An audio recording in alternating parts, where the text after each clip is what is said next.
isn't it so? It's a very intimate thing, something very, very concerned with only with you, nothing else to do with anybody else. But when people try to organize this inward step, naturally it gets distorted. Now we want to do our religion on the street. Religion cannot be done on the street, it can only be done within you. If you become truly religious, you must be beyond any kind of conflict, isn't it? Both within and outside. That is the whole crux of the religion, isn't it?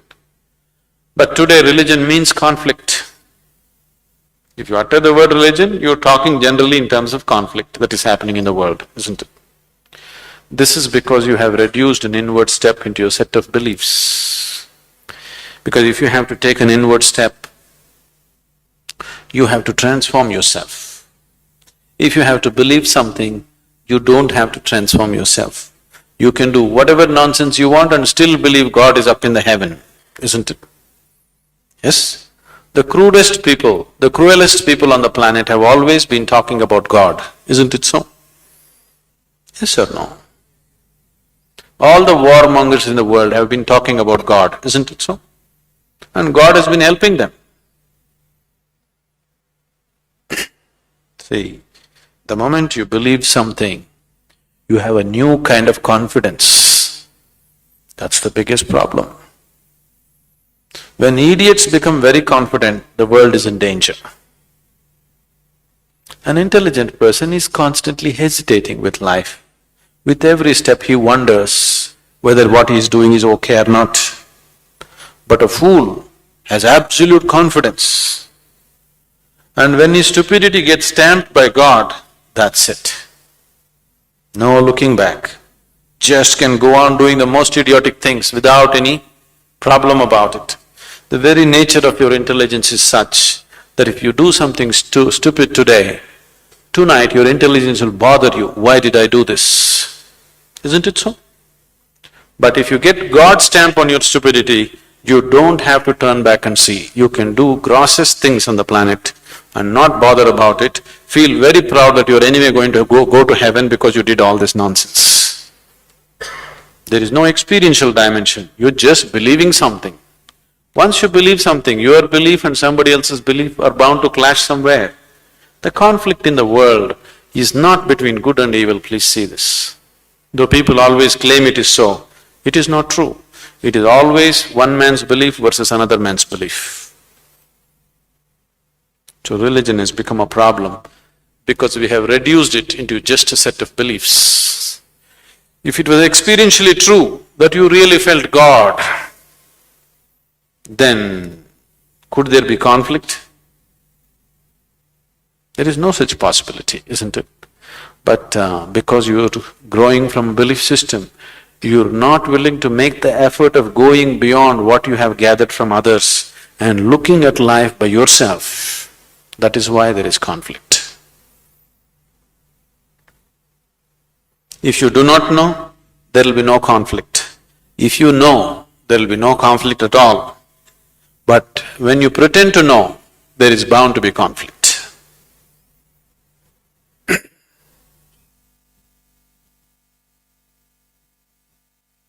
If you believe whatever you do not know, you will become confident without clarity.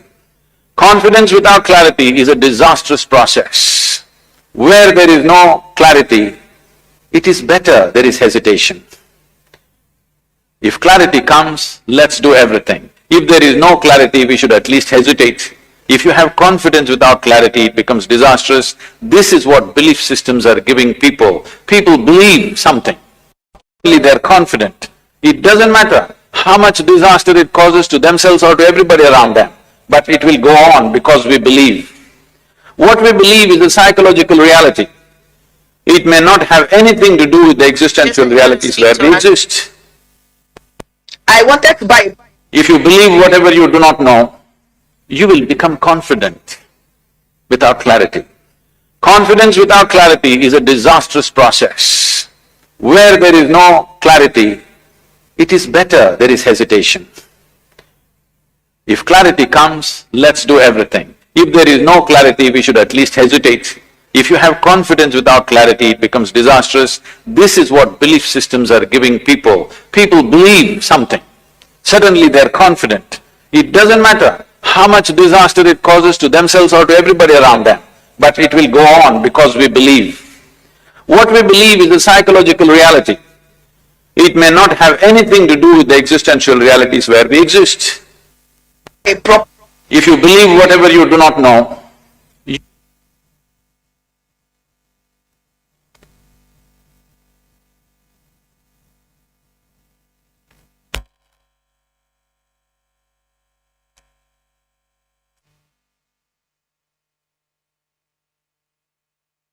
just let him sort of speak to us and we'll see how similar it is and we can ask him questions as well because I believe that we could actually learn, a lot from them. Thanks actually for coming. Thank you, I appreciate you, Duncan. And it's like deja vu for me. It strikes me the same thing. I think, as you guys know, in our civil war, because of the oppression from the northerners, the Islamic North, to try to convert us southerners into Islam. So we fought from 1983 till 2005. The civil war ended, and then we ended up splitting into two countries: a Muslim North and a Southern Christian state. And what happens through the war is, through the war, they used to kidnap our babies too and our children, and they would take them to madrasas, Islamic schools. And then in those schools, all they would read is the Quran 24/7, and they would radicalize them. I don't know if that's happening in Nigeria, but that was state-sponsored. It was sponsored by the North Sudanese government. So you had militias. The militia was called the Janjaweed, and the Janjaweed operated mainly in the Darfur region, and that was supported by the government of North Sudan. So it kind of reminds me like Boko Haram. I'm fully convinced they're supported by the federal government of Nigeria too, like the Janjaweed was supported by the government of Sudan, and they actually perpetrated the Darfur genocide. If you guys don't know about it, you should Google it. From 2003 to 2006, roughly 500 to 600,000 Darfurians were killed, and then North Sudanese people, and mainly they were the Black African one, not the Muslim Darfurians. And around 50,000 women were raped and mutilated. It's one of the worst crimes in the continent. And when we were liberating our country, we found that fighting the northern government, we're getting oppressed simply because we're not Muslims and we're Black Africans. Most of us are Christians or animists or traditional religion, like we don't believe in the most, or atheists. And that oppression didn't stop until we started fighting. So from 56 till 83, we kept asking the northern government, please do something about this oppression. And then finally we had enough and decided to have a civil war and break the country in two. And that's what I'm worried that's going to end up happening in Nigeria, because I'm getting sick of it watching it, because I can't imagine what you guys are feeling. And we went through that, and it was a very vicious, bloody war.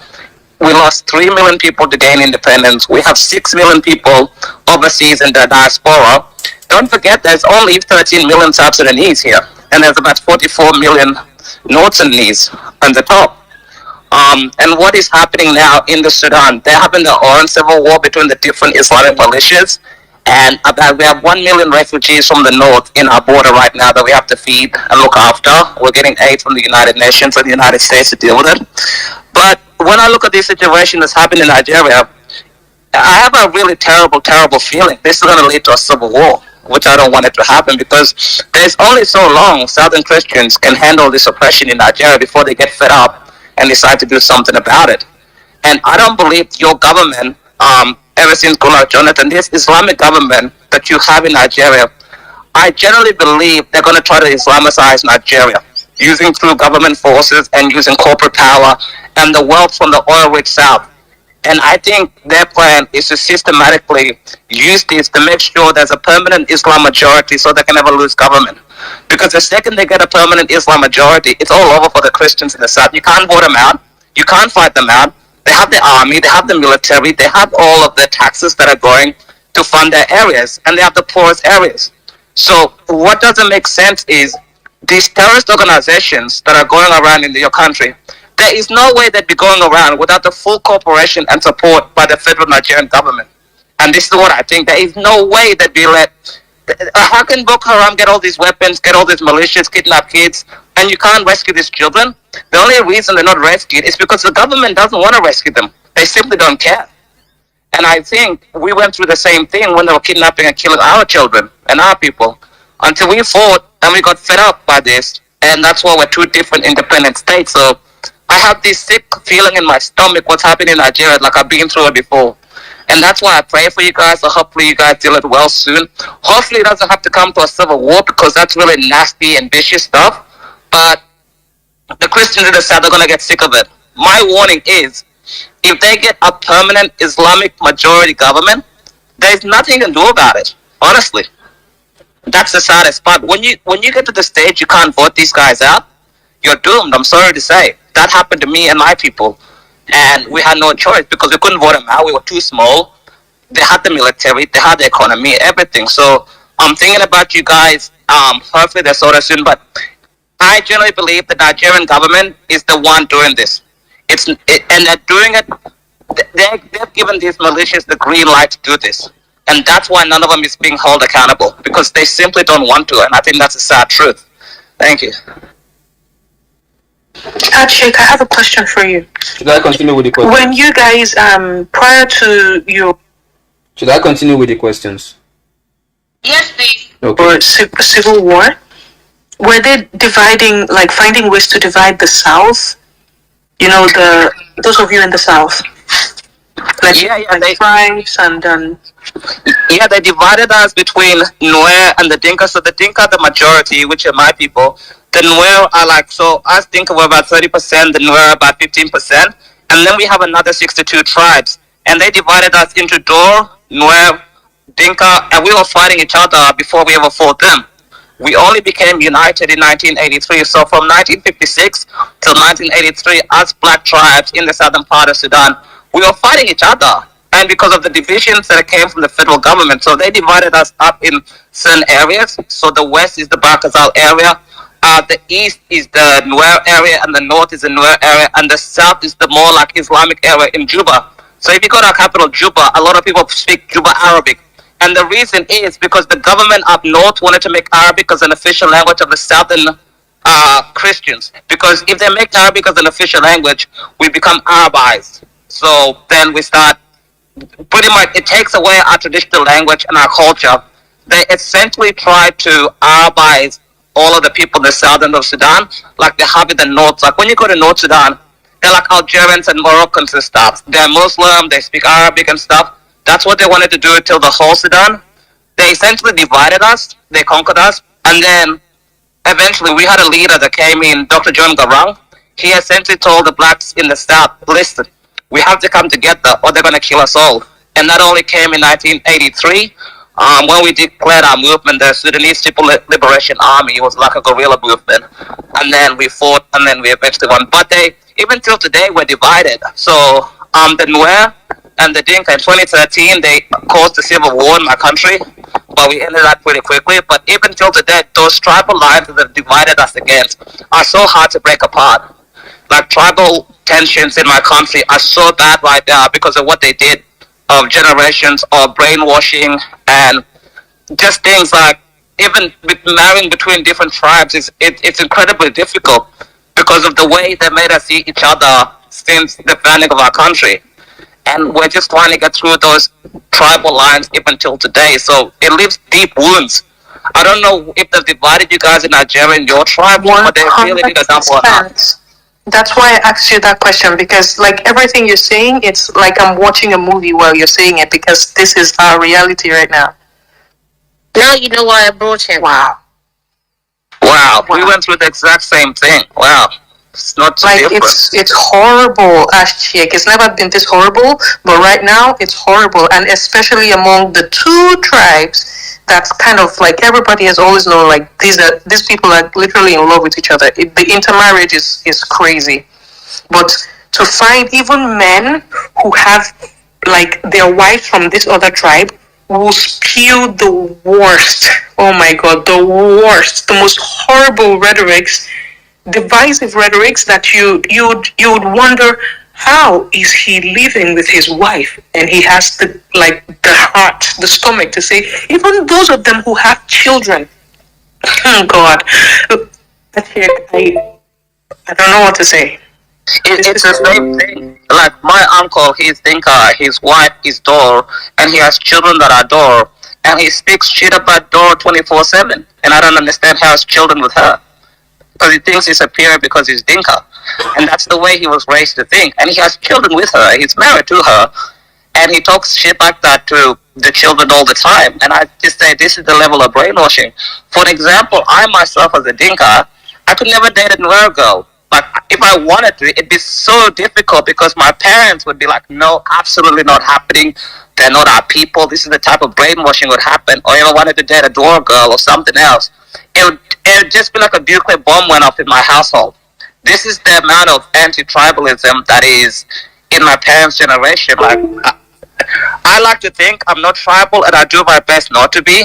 But the amount of brainwashing that I have to survive as an individual coming from the people that are close to me, like the elders in the community and stuff, it's simply horrific. And this tribal thing is the thing that's really, they've done a number of that. And this came from the northern Islamists that did this to us. So right now we even have to heal between each other's tribes. Like, I'm not tribalist. Like, if you're South Sudanese, you're South Sudanese, you're my people. I don't care. I was never raised like that. But this local tribalism is very, very hard, and I think it's the hardest thing to get rid of because we can never unite. We united against the Islamist North because they were killing us, but between each other now in the country, it's so divided. It's a segregated country.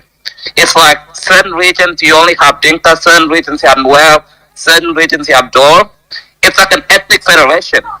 It's not the same like Nigeria. It's like an ethnic federation, like certain regions are one tribe and another tribe. Because we have that same problem here, and it's a big, big problem. Oh my goodness. We don't live together. Wow. Like, Dinky, like, I don't even know what to say. Yes. Did I just say I had a question? I'm telling you, if you listen to it, it's like, hold on. Isn't that what is going on in Nigeria? You know? And you can see what he's saying, where even though that North Sudan cut off, as soon as they removed South Sudan, they can no longer say, oh, is it because these people are not Muslims, these people are not our tribe? What happens? They started fighting with each other. And that's what would happen in northern Nigeria as well, because there is a section of the Muslims that are not jihadists like these people. So even if they ended up splitting Nigeria, they will still end up in another war. Archie, do you have a question for him? I was just going to say that, oh, sorry. Go on, Archie. No, go on. Let me not cut your trend of thought. I was going to say, when we left the North Sudan, and don't forget, they're all Muslim in North Sudan, now they're having the worst civil war they've ever had in their own country, and they're all Muslims. There's no Christians there. We're not there anymore, and they're killing each other. Like, we're not there, so the southern Christians that they wanted to brainwash and convert to Islam, we're gone. We have our own country. And what did they do? They start shooting each other. There's been like over 800,000 killed by each other. There's about 4 million refugees, 1 million of them we have to look at our border. And this is Muslims killing Muslims in the north. It has nothing to do with South Sudanese Christians. We're no longer part of the country. So if that could happen in Nigeria, let's say they split from the north are probably going to fight themselves, even if you're not there, you know? It's crazy. The thing is, sorry to like burst in, the thing is the North does not actually comprise of just Muslims. North is 50-50, 50% Muslims, 50% Christians. So it can't even work. That's the simple truth. Excuse me. We have 50% of Muslims in the North, 50% of Christians. I'm a Muslim. I'm from the Middle Belt, but if for some crazy reasons we're saying that we're going to have, God forbid, a different country for the North, like Middle Belt is definitely going to fall into North because they call it North Central, and that's the issue we're having, calling Middle Belt North Central. So 50% of us, I'm talking 50% of people living in the Middle Belt are Muslims, 50% are Christians, and even in the far north, northeast and north. If you go to the northeastern part of the country, we have lots of Christians, maybe 40 to 60 or 45 to 55%. So it is not even, it's unimaginable. There will be another civil war happening in the north itself if they have their own country. But this is why they know this. This is why they're rapidly displacing you guys. They cannot, oh. Southern Kaduna. They cannot, oh. You know there is mostly Southern Kaduna that is a Christian, right? Now think about it. Where have most of the attacks been? Southern Kaduna. Because that's where the Kafanchan people and stuff. That's the Christian part of Kaduna, right? And then we just play too. That's what they're doing. Gradually removing the Christians they know are there because they want that land. Archie, I'm gonna keep you here for a little bit. Archie, you can ask a new question now. Sacha, thank you very much for coming on the space and sharing your perspective. Some of those things you said probably would have been very, very hurried to release. So I understand how it has. Thank you very much. I have a question, but I will first of all have to just drop a little bit of history so you understand. Like the ladies said, every single thing you've explained has happened in Nigeria already, which will bet my question. But before I ask my question, I have worked with a couple of Sudanese, and just up till recently, I never knew Sudan was not an Arab nation. Do you understand? Because every single Sudani I've come across is very, very Arab-centric in nature. Do you understand? So we have those Arabic names like Hanan, Nihal, and the rest of them, Hisham, and these are people I've worked with. Do you get? So I felt so until I had to go and read a little bit about your country's history and found out that the Arabs busted into your country, I think in the 12th or 13th century, if I am not mistaken, and the invasion started from there, which is quite similar to what the Fulanis did to Nigeria, because like Lamin has described, northern Nigeria was predominantly Hausa land until the Fulanis busted into the country, I think sometime in the 14th century from Senegal, and pushed in, and the invasion started, and we have what we have today. My question, yes, another historical perspective to note for everybody who's listening and is Nigerian, is the fact that we have the highest population of Nigerians in diaspora in Sudan. It is not a mistake that Nigeria is the way it is. Our highest population of Nigerians in diaspora, any country in the world, is domiciled in Sudan, predominantly northern Sudan. Are you kidding? Why? What are they doing there? Yes, we have 5% of Nigeria's population in northern Sudan. 5%. I think It's about telling the truth. It's correct. about 10 million. So once you see some things happening in Nigeria, it's not coincidental. It's by design.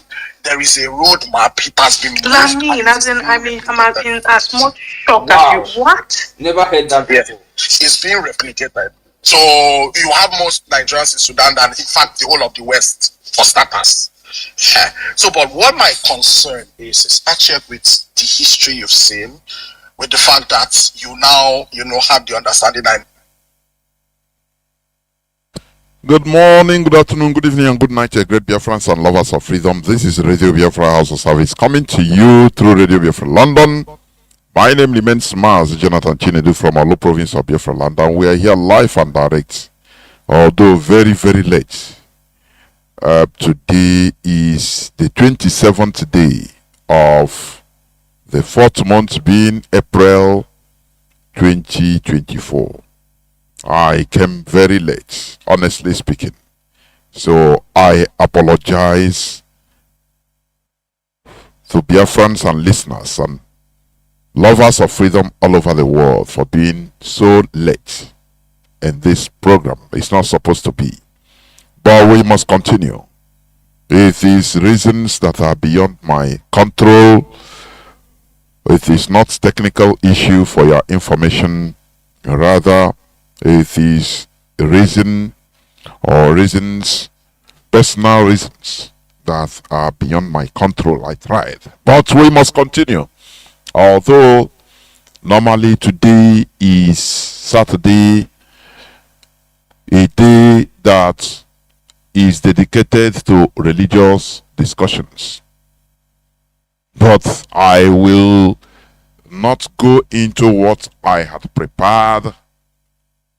It will be for another day, but I will touch on some things, very brief, very, very brief today, please, because the time has gone so far. But we must continue. I welcome each and every one of you to welcome your friends and well-wishers onto this hallowed platform. Tabo Bochenko, the 27th of April 2024. Therefore, we are here in order to continue preaching this gospel of emancipation, the gospel of awakening. That is what we are here for. Started on this Radio Biafra London by Mazi Nnamdi Kanu, who is still in the enemy dungeon. But make no mistake about it, Mazi Nnamdi Kanu must be released. We have taken our stand, IPOB officially, that we don't have any trust in the Nigerian legal system. Since they are unable, they cannot obey the court order of discharge and acquitted by the Nigerian court, which was pronounced on the 13th of October 2022. Still, they are beating around the bush, trying to impose judgment to Binta Nyako to blackmail her into pronouncing judgment on Mazi Nnamdi Kanu. Why are they still going on, the cinema they are doing, calling it a trial? But they couldn't obey the court order. So what do they want? Why are they continuing in that nonsense? IPOB has released different official stands and press release that Binta Nyako should step down. We have no trust in the Nigerian judicial system. Our leader has been discharged and acquitted since the 13th of October 2022. And in that judgment, in that we stand, because he is not guilty of any crime. That is where we stand. Therefore, we must continue. Now, I want to first of all go into one or two news headlines. From there, I will make some analysis and just open few lines for people to call in. Please. There is this news. Governor Yusuf, other northern governor, that is the 10 northern governors or the 19 northern governors, convene in the US for symposium on regional security.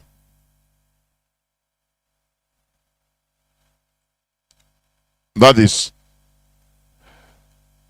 the 3-day conference attended by governors of Kanu, Kaduna, Zamfara, Kano, Katsina, Zamfara, Kaduna, Niger, Sokoto, Kebbi, Jigawa, Benue, and Plateau states were designed to address insecurity in northern Nigeria and better option to mitigate the challenge. This is, what they are doing is nonsense. This bureaucracy to deceive people that they are doing nothing or not, something is being done. Some of all those people attending all those conferences, they are sponsors of terrorism, bandits, Fulani terrorism in Nigeria. Now, let me ask. You have had it several times. Even I've played it here on Radio Biafra several times. It has been also been replayed. The information and revelation by one Nigerian high-ranking military official, military intelligence officer, high-ranking military intelligence officer, somebody that shouldn't be heard from, somebody that shouldn't be seen, somebody that shouldn't be known that he's existing, because that is his position, intelligent officer, high-ranking, that works with different Nigerian administrations, both military and civilian. They convened and they called him in a conference, all these military heads, intelligent chiefs, and he's an intelligent chief. And they were discussing on the way the center of gravity of the terrorism going on in Nigeria, in northern part of Nigeria. The Fulani terrorists, the Boko Haram and all the rest. The Islamic terrorism in short. And many, he says some of them were saying that the center of gravity is kinetic, that is use force, clamp down, this and that. He said no. They asked him, what is your own view? What is your take? What is your analysis? He said no. You people, if I tell you the center of gravity where if we hit there, everything, insecurity will stop. He said, if I tell you cannot do it, you cannot even go there. They said, no, why are you pulling our legs? Please talk. He told them, he said, look, the center of gravity of Islamic terrorism in Nigeria is the sponsors and their politicians. They are in Asorok. They are in governors' offices, as governors, as senators, as presidents, or presidential aides and cabinet, presidential cabinet. He said, these are people that are untouchable. You cannot go there. He elaborated by giving them example that, look, you people have their names, you know them. But another point is, another confirmation is about those, the Nigerians, a few Nigerians that we arrested, few Fulani that we arrested in Dubai on terrorism connection. And they mentioned the names. And all those names, he say, you Nigerian intelligence, you know them. You know them already. So why are you not going on them? Because why are you not going after them? Because they are higher. You cannot, arrest them. You see what you are saying? He say clamp down on these terrorists in Asorok, in governors, lodge, senators. Now you arrest, you make sure, that is the center of gravity. Not going about, sacrificing Nigerian soldiers to go and fight in Sambisa forest. No, that is not the thing. Do you remember that even Chad, some time ago, I think 2021 or 2022, Chad had to pull out. When they say they form regional, Nigeria say, okay, come, let us fight it as a region. Regional, this and that, Chad, like a Chad Basin regional anti-terrorism with Chad and Cameroon. Chad entered and thought that he was, that time it was the president, President Idris Deby Itno, was alive. He entered with zeal, thinking that it's human beings talking to him. They started butchering, sabotaging every move they made. The president of Chadian president, out of annoyance, he say he is pulling out of Nigeria because he said they are not ready to fight terrorism. They are not ready to fight Islamic terrorists. You see in Chad, Boko Haram, any person caught as a Boko Haram, he will be sentenced to death and be killed. Haven't you seen it several times in Chad? But in Nigeria, they will give order. You see it. It's even in Google.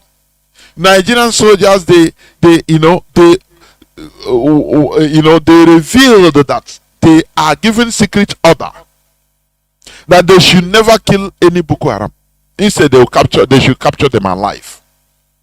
And to capture one Boko Haram alive, it takes an average of 6 Nigerian soldiers to be killed, to lose their life, at least, before one Boko Haram soldier should be captured. But the hierarchy, the military hierarchy said, no, do not shoot any Boko Haram. Do not shoot any Fulani terrorists, any bandits. Capture them alive. And they are going to America in order to, a symposium, anti-terrorism symposium. These are ways of looting money. America know that. Let me ask you, sometime during the Trump administration, an American was kidnapped, I think in Niger Republic, and brought down to the terrorist base, Boko Haram base or bandit base in the northern part of Nigeria. And they were demanding ransom. Do you know what happened? America sent soldiers without even informing Nigeria. They sent soldiers with their state-of-art helicopter. And they went there, they slaughtered the whole terrorists that we are holding, one American. And they liberated him.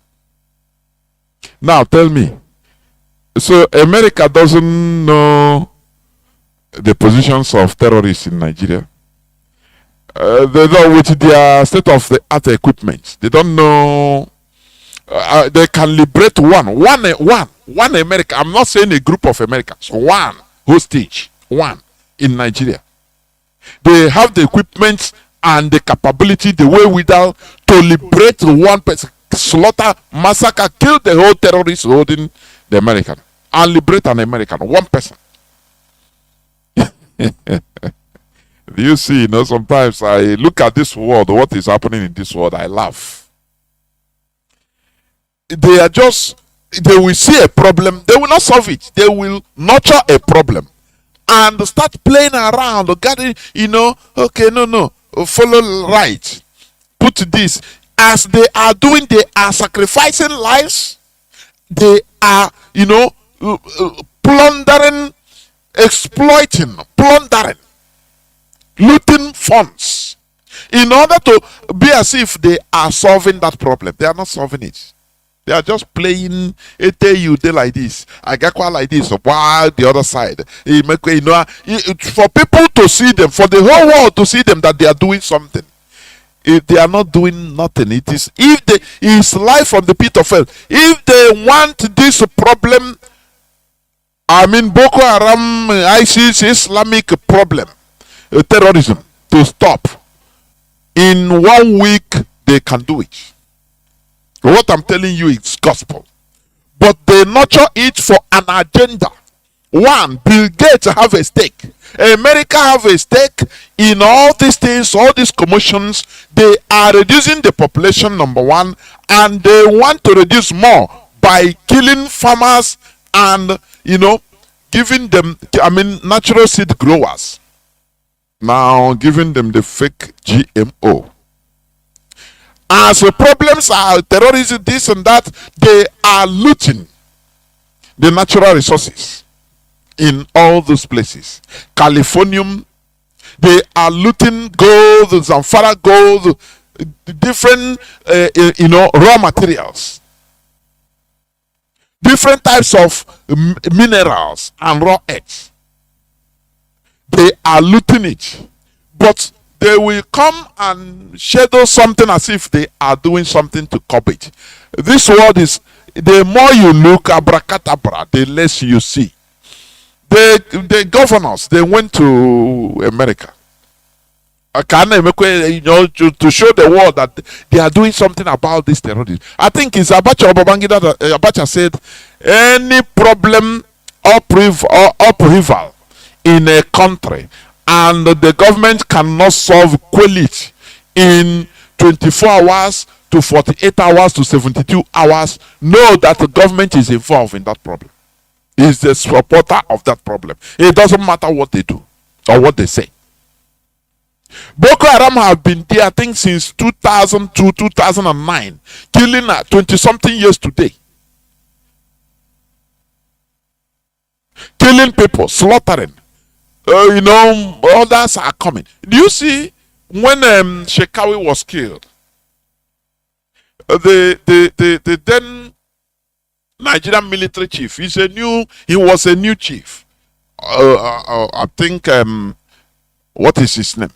The Nigerian they changed the Nigerian military chief, and he took the fight and killed Chekawe. As he killed Chekawe, under 1 week, he himself died in a plane crash. Have you forgotten? Because they told him, don't do that, don't do that. The powers that be tell him, don't do that. we forget we are using him and Boko Haram for a purpose. Leave it. Just be playing lip service as if you are doing something. He said no. And he gave order. And Shekawi was shot and killed. The then leader of Boko Haram. Within 1 week, we heard that this man, this Nigerian military chief, newly appointed, died in a plane crash with other military officers. Case closed. So, who is going to come there to express power that they want to fight Boko Haram in Nigeria? They will organize your funeral immediately. But they are moving around playing pranks with the West, with America and Europe, that they are fighting terrorism. Oh, we need a symposium. How are we going to? All this is to deceive the population that they are doing something. Meanwhile, why is it that the northern governors can go to a conference in America, but southern governors cannot even hold a meeting in Nigeria? I don't know whether people are understanding what I mean. In 2020, southern governors, for the first time in history, they had a meeting. They had conference together.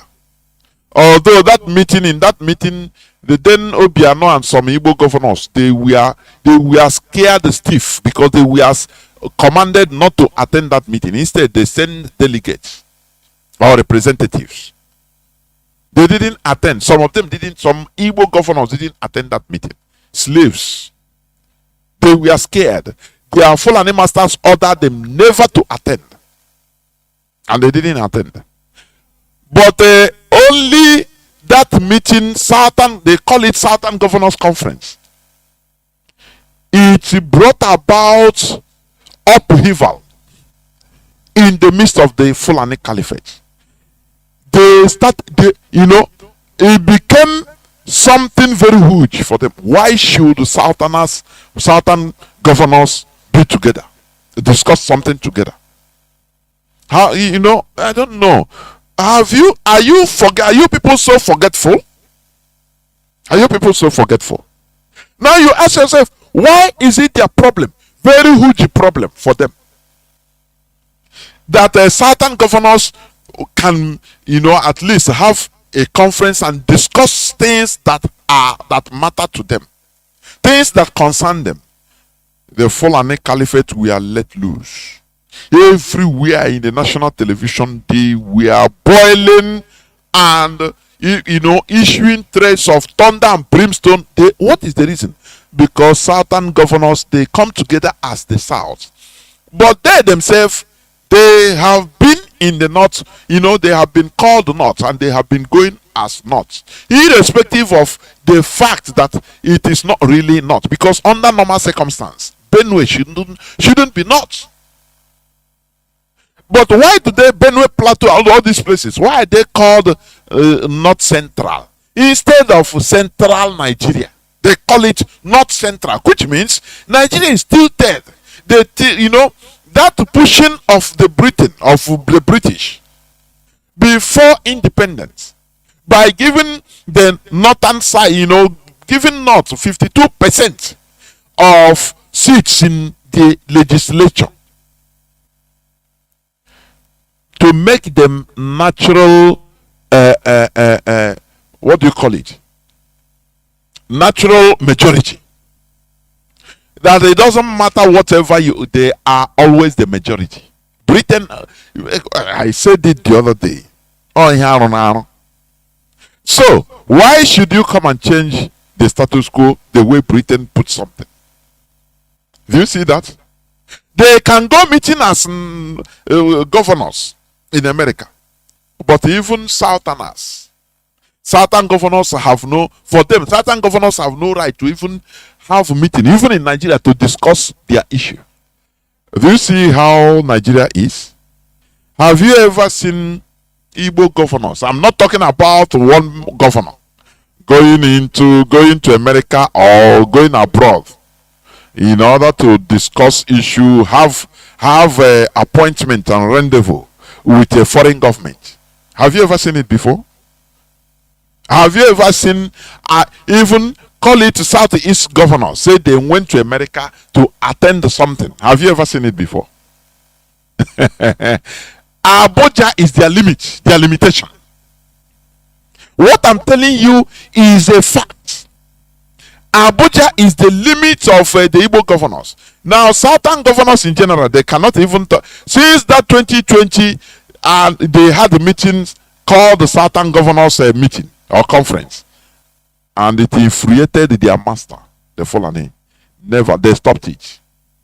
They want them never to hold it again. Can't you ask yourself, why is it so? Why is the problem of the caliphate, unity of the South? That is their problem. Is their number one headache, that there should be no unity of the South. You're not even talking Igbo governors, Biafrans in general, talking of a South even. Because that one is even higher. Have you ever had the Southern governors or Igbo governors or Biafran governors having conference, rendezvous, appointment in a foreign land? They go together as a block. That day, maybe by coming back, their planes will be crashing one after the other. Or they will be, they will tell them not to come back again to Nigeria. They will quickly declare asylum there. For you to understand that Nigeria is, created to be owned by the caliphate. Today, it doesn't, for some people, it doesn't matter anything. They don't see it. The northern governors, they went to, bypassing the federation. They went on themselves to meet in a symposium, to convene in USA for symposium on so-called regional security, whereas they are the sponsors of this insecurity.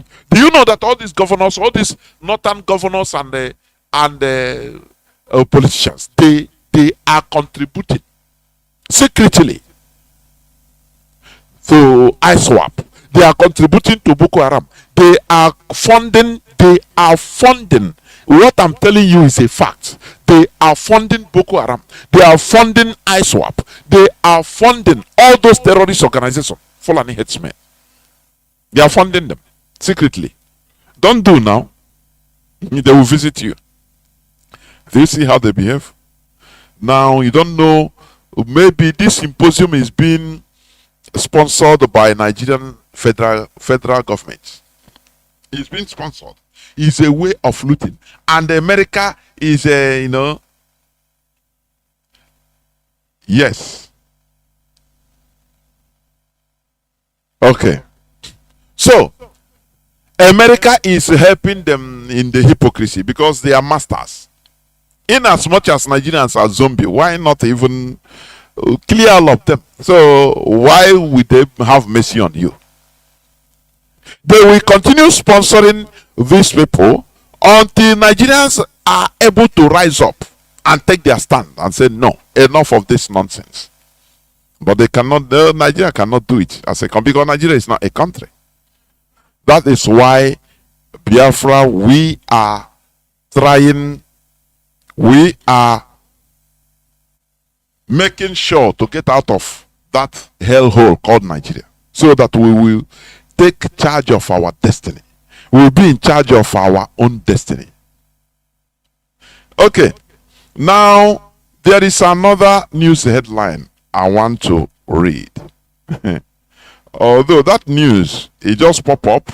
Even I put it on my timeline, but it has been, it is something that happened since January, for your information. Saudi Arabia opens its first alcohol shop. You understand? In Saudi Arabia. Are you hearing me? In Saudi Arabia. Selling alcohol. Opened in Saudi Arabia. Do you see? I want to bring out something there. After finishing now, I will open the line. You know? The liquor store. Let me see where it was. In Riyadh, Saudi Arabia. Capital of Riyadh. Do you know why Saudi Arabia is able to do this? I put it on my timeline. I just give a little, write-up. Because there are things you have to think, reason.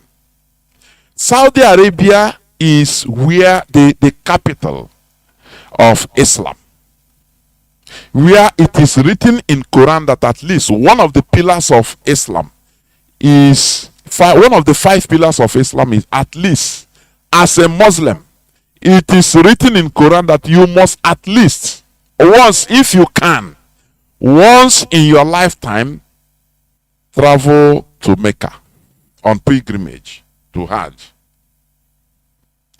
Which means Saudi Arabia is the holiest of holies of Islam. Is the originator, the birthplace of Prophet Muhammad. I want to give you background for you to understand. They have been going on this for ages. And remember that alcohol in Islam, alcohol is completely banned in the Quran. It's banned. Some places, if they see you drinking, is equal to death penalty, because it's something, it is banned completely. Any beverage that contains alcohol is banned by Islam. But now, Saudi Arabia is now able to open a liquor store in that holy of holies of Islam, where people used to gather from all over the world to go and pray. I want you to be absorbing what I'm saying little by little, so that's why I'm doing it, going slowly, so that you can understand where I'm coming from. Remember that Islam started in the Arabic Peninsula, in Mecca, 7th century. The rise of Muhammad, 7th century. And it took 150 years for Islam to gain orthodoxy, to gain ground as a standard of living, as a culture to the Arabs.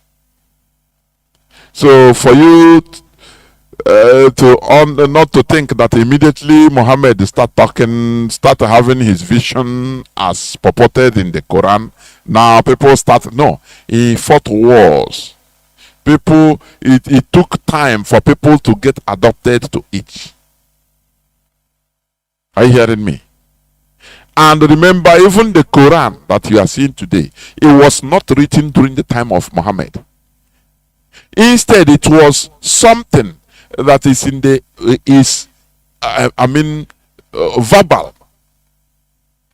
It's a recitation that comes out from the prophet and all that. Now, when Prophet Muhammad died, that people that were following him, they started saying, okay, our leader have died, so there are things. People started putting down what they remembered what he said. Are you hearing me?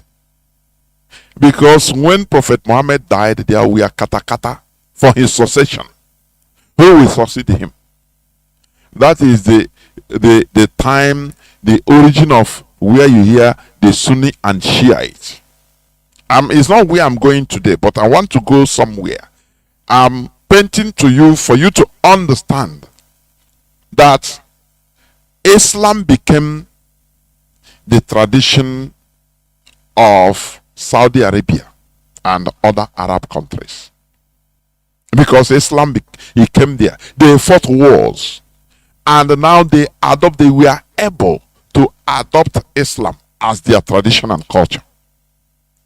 Remember when the Ottoman Empire colonized Arab countries, or the Arab world, the Middle East, They started removing them little by little, channeling them to the Western style of development until in the early 19th century, 18 something, there arose that time Arab Revolution.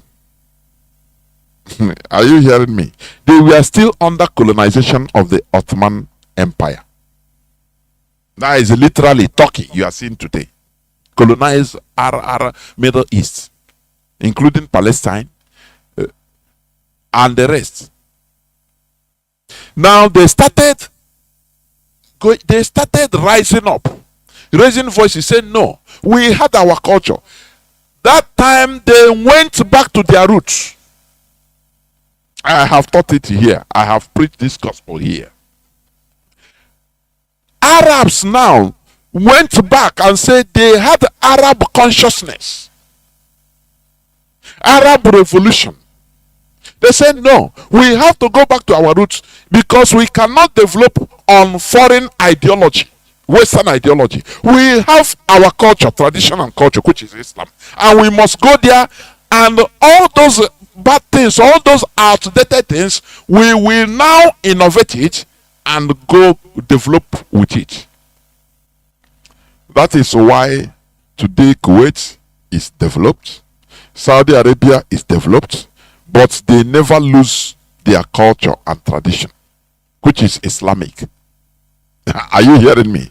They develop, but they never lose their Islamic culture.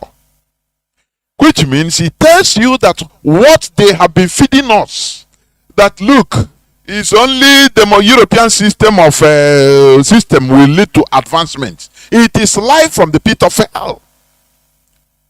Because you see, just like for example, in Kuwait and all these Arab countries, if you are working like that, they don't tell you, they don't remove all these government tax they are removing in any Western country. You work, you pay this tax, you pay that. No. They are, because for them, some taxes are seen as interest and it's un-Islamic. It is against their tradition. But they are developing. They are developed like the West. Why can't you ask yourself why? There is no only one. There is no only one road to development.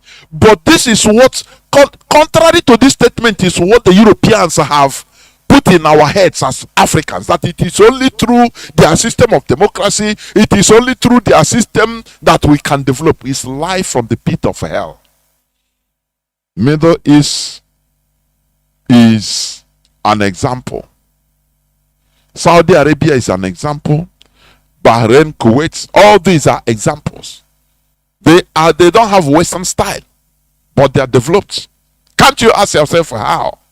Because they use their roots, they use their tradition and culture in order to do it.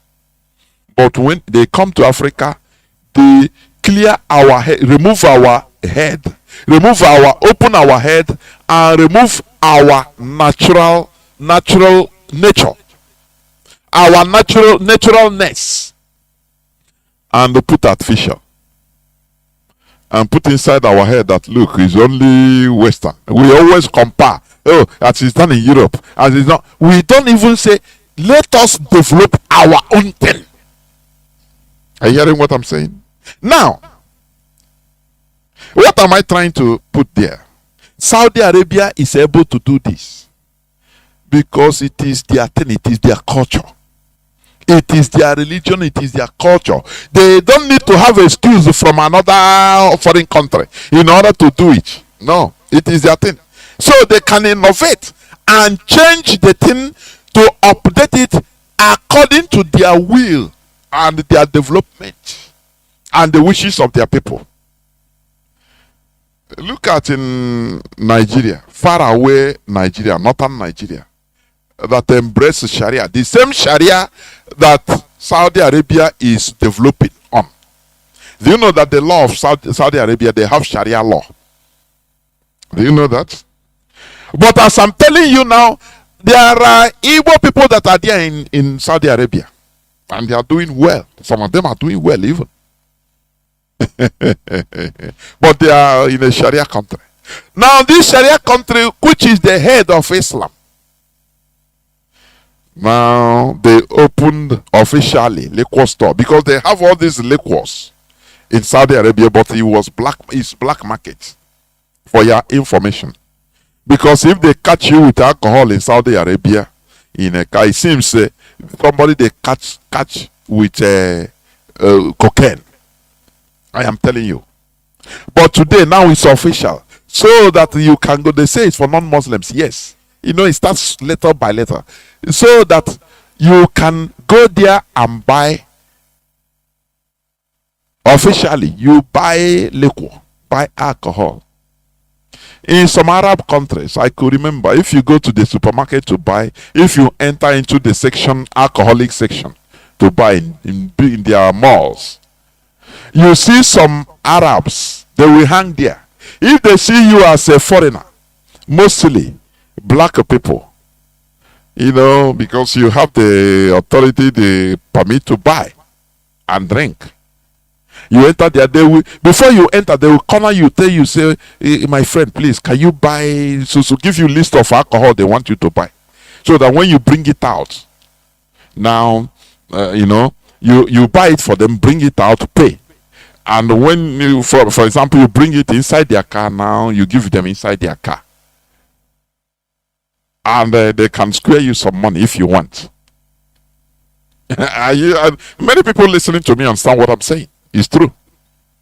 So, these are some Arab countries that are not too rigid on alcohol. You know? But a place like Saudi Arabia, you don't dare. They are selling it in black market, very costly.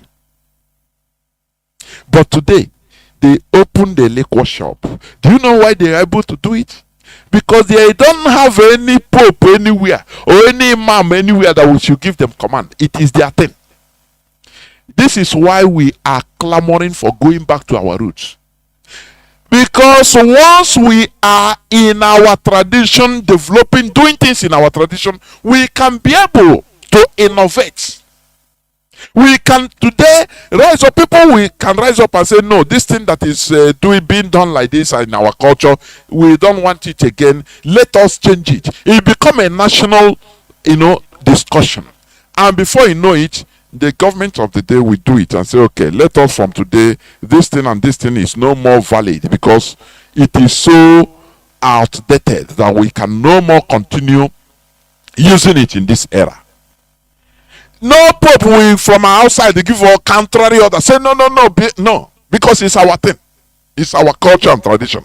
This is what Saudi Arabia do. But do you know that in Nigeria today, they are destroying, you know, alcoholic drink, beverages, anywhere they see, in the north, in the Sharia north, destroying the livelihoods of our people. Are you hearing me? Because they are implementing a religion that is foreign to them. So they don't have any, you know, they don't have any say, any final say on that religion. They can decide to say, okay, today we are going to now start allowing alcohol. You can see order can come from above because it's a foreign religion. You can see the Grand Mufti of Egypt can talk. I give order, say, no, you people are not, you people are, you know, you are now going out from Islam. Do you see it? And they have to come back. Because the Nigerians, they don't have any say. Afghanistan, the same thing. You cannot do that, say no. But the head, where the thing starts from, Islam starts from, they are now selling liquor. They open liquor store, alcoholic beverages store, so that you can go there and buy officially. Something that in maybe 10 years time, it is 50 years ago, it was unthinkable. Never. Are you hearing me? So all these things should be giving us the idea that we need for us to understand that in our own root, when we talk about going to back to our root, it involves everything, not only even religion. When we talk about going back to our root, it's about also farming. Farming is part of our root.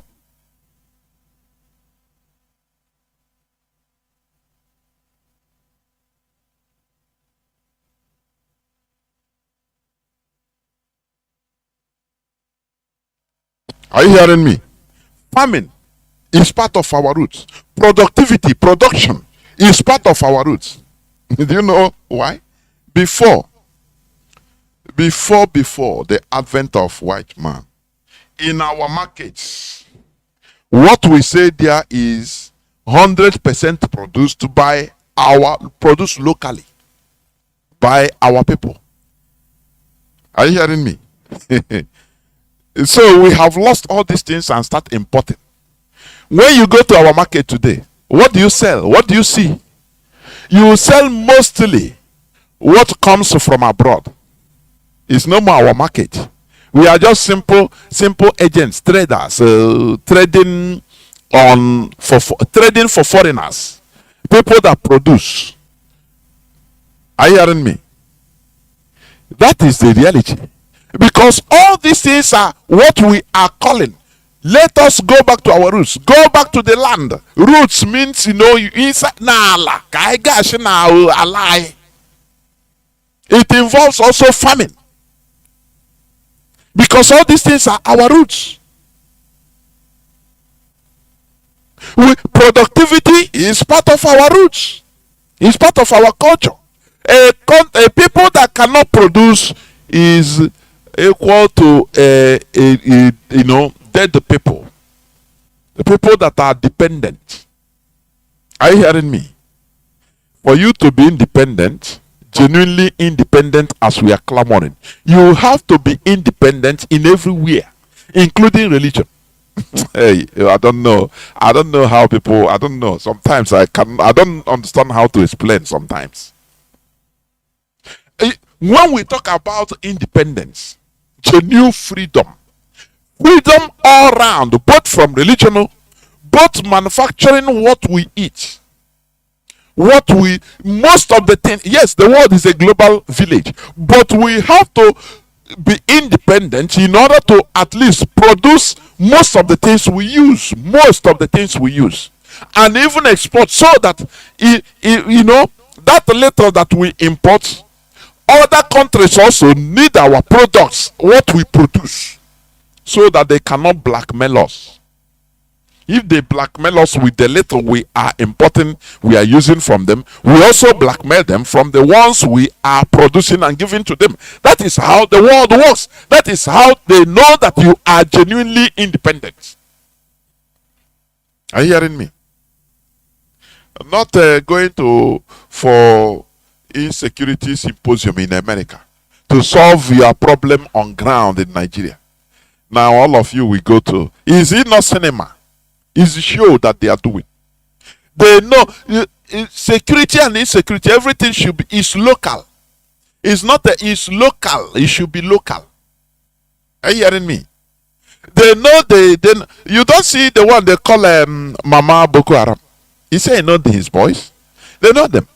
They know everything that is happening. They are part and parcel of the thing. So why should they go to America in order to just to spend money, to loot money? Because you'll be hearing what is being spent. Governors going there is billions and billions of naira. And when they come, nothing. What will be solved? Nothing. So you see that when we take back what belongs to us, in our freedom means taking back everything, including our mindset, our ideology. It should be local or locally oriented. When you are taking orders in any way from outside your country, you are not genuinely independent. I don't know whether people are hearing me, including religion. You are not genuinely independent. That is the reason why during Christianity went on, Catholicism became, universal. That is Catholic. What is the meaning? Roman Universal Church. That is Christianity. It continued to the extent in 16th century, Martin Luther started questioning. Say, no, how can only one person, center, be controlling every other nation? They started now fighting to remove themselves from the grips of Pope, because that time Pope was the kingmaker, and it is dangerous for an independent country to be receiving orders. It doesn't matter which kind of order, religion or anything, from outside. It is very dangerous. It makes you subjugate. Like a vassal country. Do you see when Pope Francis came and gave that same-sex this thing should be blessed? He's Catholic. You have the right to do it, to say it. And you see some Igbo Reverend Fathers coming to defend because they are bound to. Do you see that as freedom? Do you see that as independence? No. England fought and removed themselves from the grip of Pope, the papacy. They fought war. Are you hearing me? France fought war, very huge revolutionary wars, in order to bring down Catholic Church, the Roman Catholic Church, and influence in their land, and put it under the French government till today. I don't know whether you understand what I'm saying. In Africa, we don't even understand the influence or the bad influence of foreign or the bad impact of any type of foreign influence. It doesn't matter religion. It doesn't matter any type of politics. It doesn't matter food. You depend on foreign countries for your food. You are not independent at all. What we are fighting for as the freedom of Biafra, independent Biafra, is a Biafra that will be independent, both culturally, traditionally, call it religiously, anyhow. So that we don't need to be receiving orders from outside. Britain fought and cut off from Rome and called their own Anglican Church, English Church, Church of England. And they now crown the head of their Church of England is the king. The king. Any monarch, their monarchy is the queen or the king. Anyone there, if he's a queen, is the queen. He's the head of the church. Through Archbishop of Canterbury. But the real commander of the Church of England is the king. King Charles now is a Okuchogu. So they don't need to take any order from Rome, from Pope. No. Do you see genuine independence? And they made it as a law that no Catholic, no Roman Catholic, no any other denomination should be the king or queen of England. That law remains till date. But when they come, they tell you freedom of worship. Oh, it's a democracy. But they will not tell you all these things, that they put all these laws in order for them to self-preserve themselves. But they put problems everywhere in our heads, so that we will be fighting with ourselves. You don't know that they have prepared their own land, become independent. They don't want any interference, but they themselves, they interfere in your land. They make you to accept interference through religion.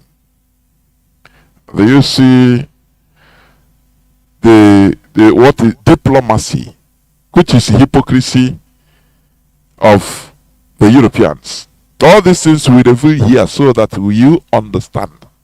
Saudi Arabia is able to do this because they are religiously independent. They don't need any order from any other place in order to carry out what they did. The same way, if we going back to our roots in a religious way, our tradition and culture, we have the right to innovate any of our outdated culture, any of our outdated tradition. Like all these things, you know, everything nation. These are outdated. Are you hearing me? These are outdated. You need to grow. But with the religion that is in place in our land, it's foreign religion. You don't have any right. You cannot change anything. They will tell you Bible say because it's a creed that is already written there, so that you must follow it as they want, as the foreigners want you to follow, not as you wish.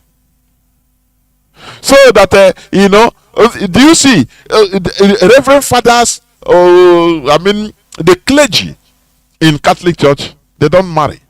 They close their generations by not marrying and reproducing. Let me tell you, as time goes on, Catholic Church might in the next 50 years open door and say now, no more celibacy. Sisters, brothers, or reverend fathers can marry. And that time, people they call clergy, Catholic clergy, will start marrying. Maybe in the next 50 years, who knows? Now, because it is their thing. Are you hearing me? You know, Church of England removed themselves from Church of Rome, and their reverend fathers start marrying. That is why Anglican church bishops and pastors, they marry. They have children. Are you now here? Are you now understanding the issue? Because they have to take charge of their control of their destiny. But without them opening the door, without Rome opening the door, you will see reverend fathers in our land, in Igbo land, they will continue being celibates. They will continue being bachelors. Notwithstanding, you continue calling them fathers without the children. Do you see how that with all this foreign religion, we are not in control of our destiny? Do you know that? In the next 50 years or 100 years, if Catholic now finally decide to open way for reverend fathers to marry, it will still go down to, you see, the people in the generation that time in Igbo land, the Igbo reverend father, they will start marrying, say yes, because their masters has given orders.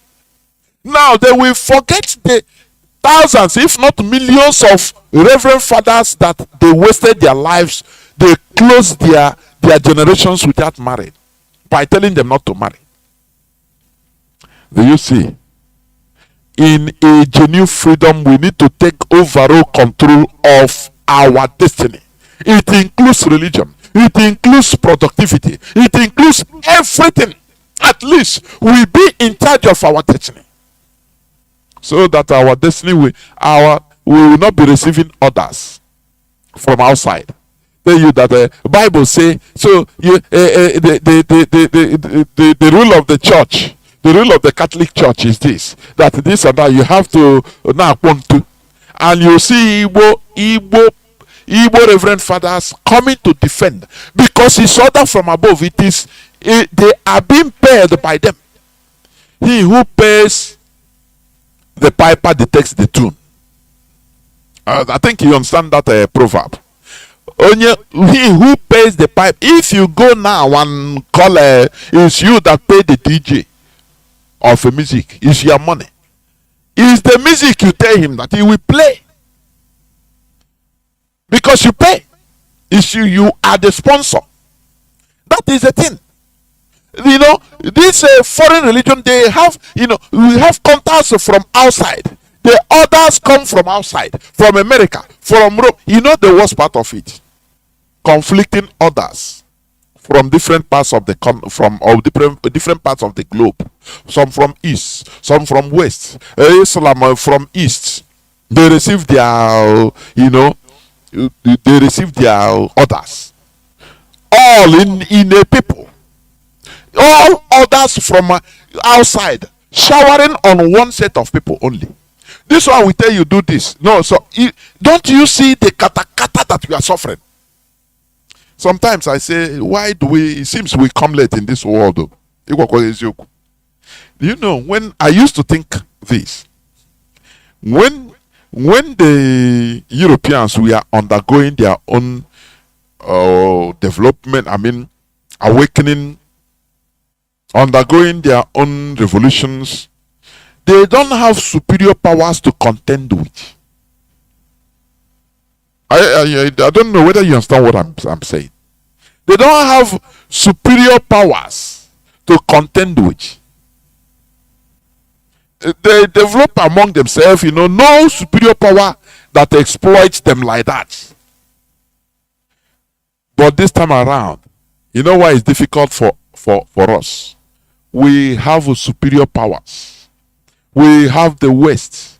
We have the West to contend with. They have superior technology. They have nuclear weapons. They impose those they want as politicians or political leaders on us. So that is why it is double trouble for us. If you don't know it, know it today. Talk less of restoration of Biafra. You see, the West, they have the media. For mind control, they have the media.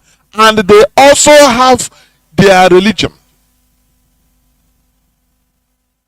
In order to use it to control the masses. If they come through the media, you dodge. They go through the churches. Pope will give order. A Pope will give one order. Archbishop of Canterbury will give his own order. Assemblies of God, this thing in America, will give his own order. Tell you that you and the unbelievers should not have the same, sit down in the same space.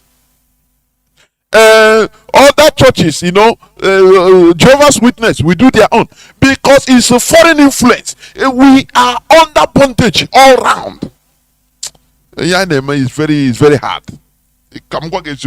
Only second I heard him face lying to himself. They tied us all round so that if you try to shift your, you have you seen somebody being tied, leg, neck, everywhere. Every corner. If you want to remove your head from this side, is it a true, democracy which they give to us? Everything is imported in our land. Nothing is original. No, I know now we are suffering. We Africans, we are suffering. We need to recognize the fact that we are under heavy bondage. Government to religion, is it technology?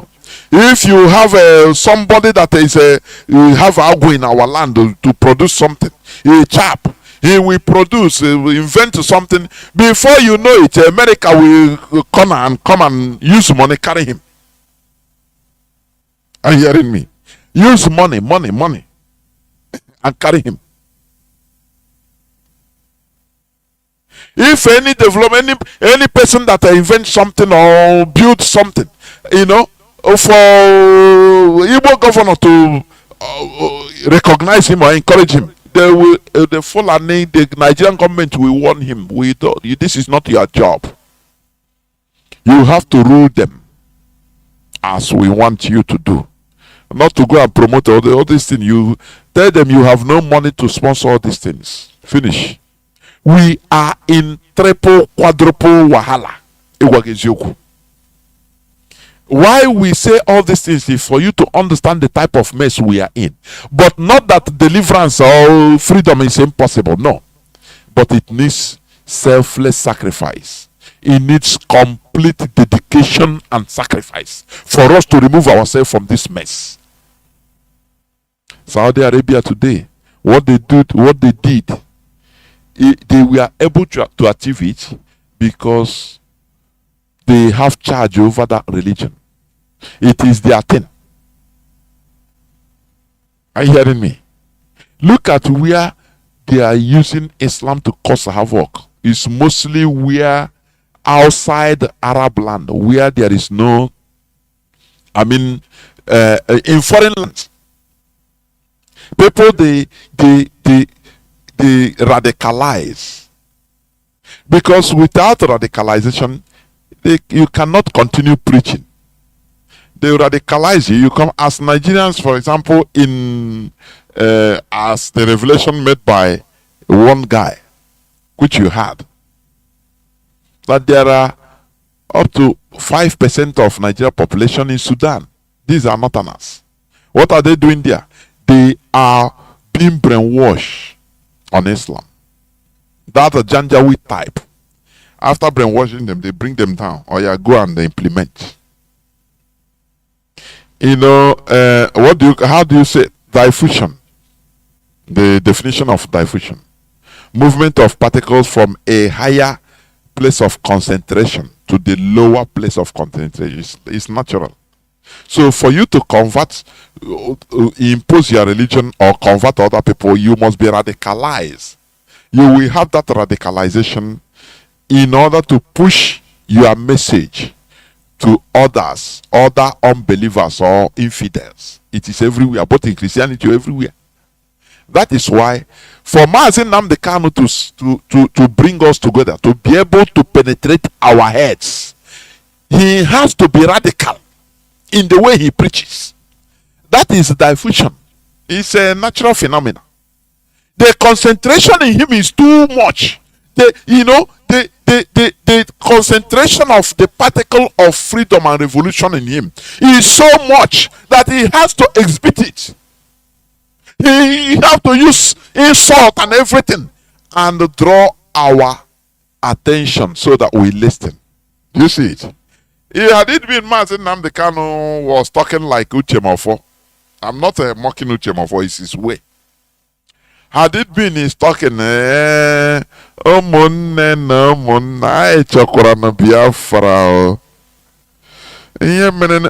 If he's relaxed, which means there is no high concentration on him, and there will be no much diffusion.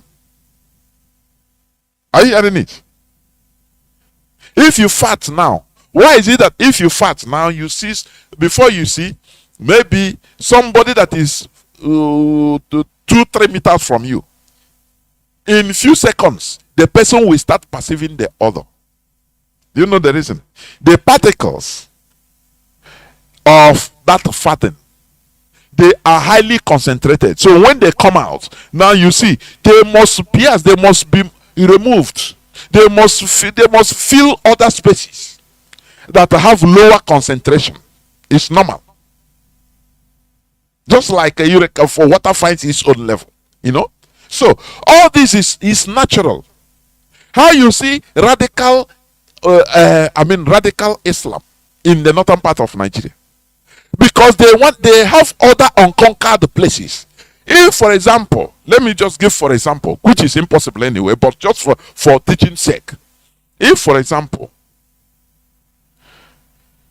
the northern, the Sharia North succeeds in conquering both Biafra and everywhere, let me tell you, in the next 100 years, they will de-radicalize themselves. It's natural, because there is no other space to conquer. Are you hearing me? In Nigeria, unless they start going abroad, but in Nigeria, it will be a very peaceful country where there will be coexistence. You know, they can even be drinking and selling, because only that identity they have infused it, that it is Islamic country. Finish. And they see the whole system have bowed down to Islam. Now you see the tension will go down. Are you hearing me? But as long as they are seeing opposition, that ideology is seen equal and opposite to opposition, they have to try to first of all be highly concentrated. They have to first of all be drunk high over, so that they can be able to overpower. That is what is happening. In Saudi Arabia, they are in charge of their thing. So that's why they can decide. If they see the clamor of people, tomorrow you can see them and say, they can say, okay, now We are no more going to continue forcing our women to wear what they call hijab. That is the covering of the head. You know, I think they are removing it little by little. I mean the burqa, the one that covers their faces. But you still see it in Nigeria. Very primitive. Do you see? Because they are receiving orders from above. Their foreign sponsors will always tell them, look, you have to take Islam, take it anywhere, take it today. You have to portray that you are. Look at that. Long time I don't hear that Islamic chief, that Yoruba man that is it Murik?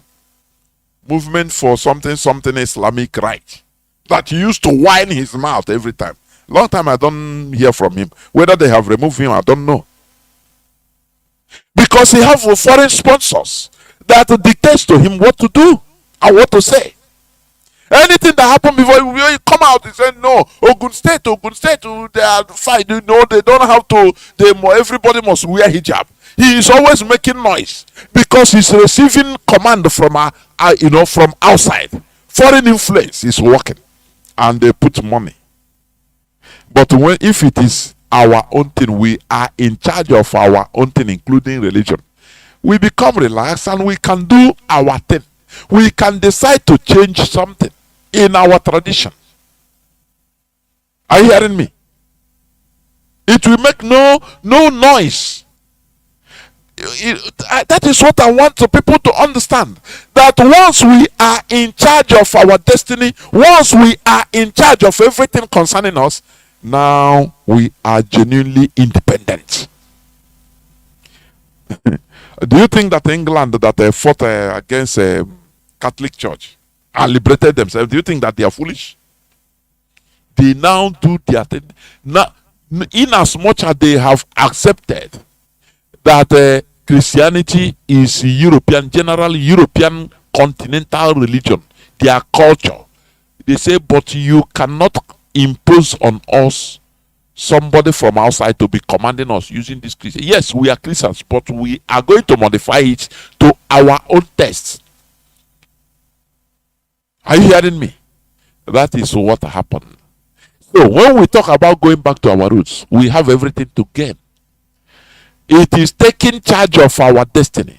Taking charge of our destiny without, having to answer query for what is good for us. If we want to implement it, now you start answering query to foreign bodies. Why are you doing this? Because we are in our land. Do you know why America liberated themselves, fought for independence from the colony? They were British colonies. British people that were sent as colonies to stay there. In Africa, we are lucky. In Africa. In the Americas, they were not like that. In Africa, they did it mostly in western part of Africa, in our land. The Europeans, during the colonization, they didn't give visa, or they didn't allow their people to come and stay, to come and live, and get land in in Africa. I mean, in West Africa. It happened partly in southern part of Africa. That's why you see the problem of white and black in southern Africa, even in Zimbabwe and all those parts in Namibia also. But in West Africa, they said no. The evil colonialists, they didn't allow their citizens to come in order to stay. The only people that they allow, they're given working visa permits to come out, and they are part of public servants representing Britain or France.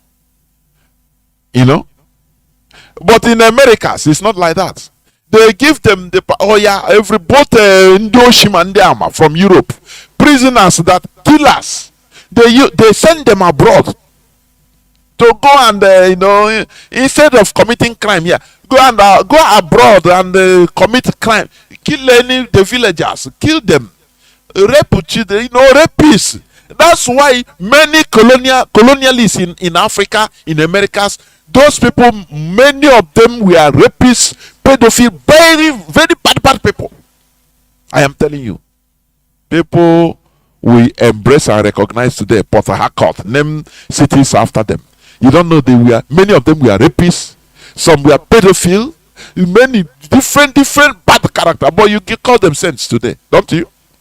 Africa, we embrace our killers. So, why did American colonies have to remove themselves from the motherland, Britain, Europe? Because the Queen of England will just be in England. He never understand their situation in America. He will be giving order for them, something that is not even, that cannot, that is unworkable. He will be giving them order, make it is like that. But he's there in England. So these people say, no, how can this woman, how can this monarch be given this type of order? Okay, pay tax this, he will increase this and that tax, not understanding how they are suffering, what they are suffering on ground in America. They say, no, this thing cannot continue. This is arrogance. We are going to liberate ourselves, no matter that we came from Europe, but we are going to liberate ourselves and stop receiving order from Europe. That is independence, genuine freedom. They have to fight for it. America, they change everything from religion. You know, Methodists, they call Episcopal. They change everything. Do not forget that this Pentecostal church started from America. Do not forget that. In yesterday, church in Pampaka, Assemblies of God, this and that. 1906, that is when it started. Because America wants to do their own and liberate themselves from foreign, from foreign influence. That is genuine freedom, all round. So they have to do it. Are you hearing me? You know, today when you talk about Christianity, this and that, you talk about Catholic. You see people say, no, Catholic now, they are not doing the Bible. This and that. I laugh. I see ignorance. Ignorance one not here. The people they are mocking, they are the origin, the founders of Christianity. They are in. They don't know. They don't know. They say, no, is this and that. But they are the people that bring the Bible. That thing you are calling by is them that wrote it. In the Council of Nicaea. They brought it. So they are the father. They have the secret, everything. It's only people started liberating themselves from their grip, modifying their thing. Are you hearing me? And that is how it reaches you today. Hebrews Bible. Now, there was a time even people were not allowed to read the Bible. Do you know that? Until they modify and put and remove many things, people. Today you can buy it in them. Before it was not like that. This is a teaching for another day. There are many things to talk about. Are you hearing me? But our people, many of our people are ignorant. When they talk like this, you don't know it. Because you don't even know where to start telling them. I quote on the book of Mike.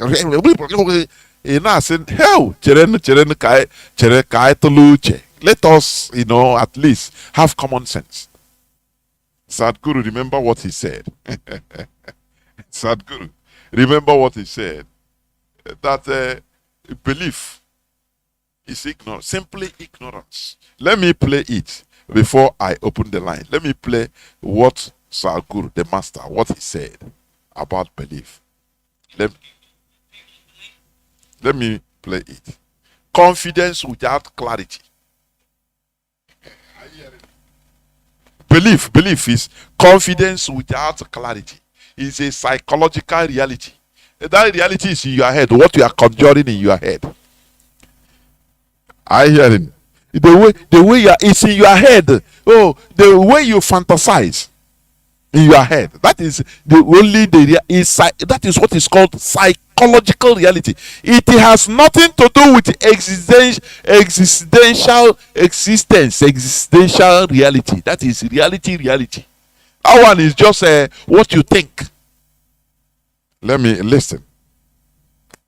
If you believe whatever you do not know, you will become confident without If you clarity. believe what you don't know, because what you believe is what you don't know. You don't believe what you know. Are you hearing me? If somebody tell you, do you believe that you have two hands? You say, no, I don't believe, but I know. Because you have it, you know it. So you believe what you don't know. Is no clarity. Listen. If you believe whatever you do not know, you will become confident without clarity. Confidence without clarity is a disastrous process. Confidence without clarity is a disastrous process. That is why, like in science, before theory could be could be accepted as law, it will undergo different forms of experiments, laboratory experiments, to prove. People will come, this one will come, they will prove, do this, do, until it will become accepted. Now it becomes knowledge. It has been proven. But once you believe, it gives you confidence, but without clarity. This man is saying the confidence without clarity. I mean, whatever you don't know, you at least as a human being, we need to be hesitating, not talking with you. Nah, I know. That is foolishness. I believe that I have a special place in heaven. As in and you have confidence. It's in your head. That is only in your head. Is illusion. That thing fantasy. I call it fantasy. Are you hearing me? Yesterday I was watching. The ISIS wars in Iraq and the Levant, in Iraq, Syria, and all those things. They brainwash children. One of their propaganda machines, they brainwash children, telling them that, look, you bomb yourself. They put them into car bombs and with suicide bells also. They brainwash them already that, look, you are going to heaven. Even if you reach heaven, you will be seeing the way, the exploits, the infidels you have killed through your bomb. So that kid, a kid of 12 years, will be happy even to press the trigger, to go drive a car, remote control the car full of bomb, and go and explode himself, with to kill others, because heaven is prepared for him, where he will be seeing everything. He will say he will meet their prophet and everything. Before maybe 1 hour before the child will go off, they will be spreading the propaganda in their radio, so that to put fear in the Syrian military, in their enemy, that look, this child is called this and that, he have 1 hour to live. 1 hour, his life now remain 1 hour. In the next 1 hour, 1 minute, he will be being in heaven. It's a propaganda. That is confidence without clarity. You become confidence. It's belief. Are you hearing me? The same way you believe that you are going to heaven. It makes you to remove your eye from the present day quagmire you are in, to be receiving promises and promises and promises of what you don't know, but you believe. That is the crime these people have committed against us. Listen. Where there is no clarity, it is better there is hesitation. Where there is no clarity, it is better there you have hesitation. That is, you ask questions. Because you don't know, you believe. That belief, is not something proven. Belief is just thinking that something is, is there, is right. Especially without no proof. It's just like when you accuse somebody, you do this, you do that, you go to court, there will be examination, it will be tried. The trial is another way of bringing proof that really this person is guilty or innocent. You don't just tell somebody, go and report to the police. This person is bad. He slapped me. He pushed me. He hit me. And they will say, okay, you are right. Oh yeah, because you have said it. Oh yeah, the person. They will, no, it's not done like that. There will be trial in the court. Because what you bring, what that person, the complainant brought is for people to believe him or her. Do you see it? But without proof. But government does not work like that. They have to try it in order to bring proof to confirm that what this person say is right. That is that hesitation. Are you hearing me? The law enforcement we hesitate. Oh, this person he come, he cry, he say, oh, this person beat me. He start crying like a woman. He cry. They say, don't worry. They will go and arrest the person, take him to court. Now that complainant will come and prove. They will question him. The lawyer will question. The prosecutor will question in order to bring proof. Do you see? That is belief. Belief. Something without clarity, there should be hesitation. Now maybe it might be true or it might be false. So let us have proof. That is that hesitation. But once you are brainwashed into having confidence in your belief, which means you are liable to being controlled, you will be fantasizing, and it's highly disastrous.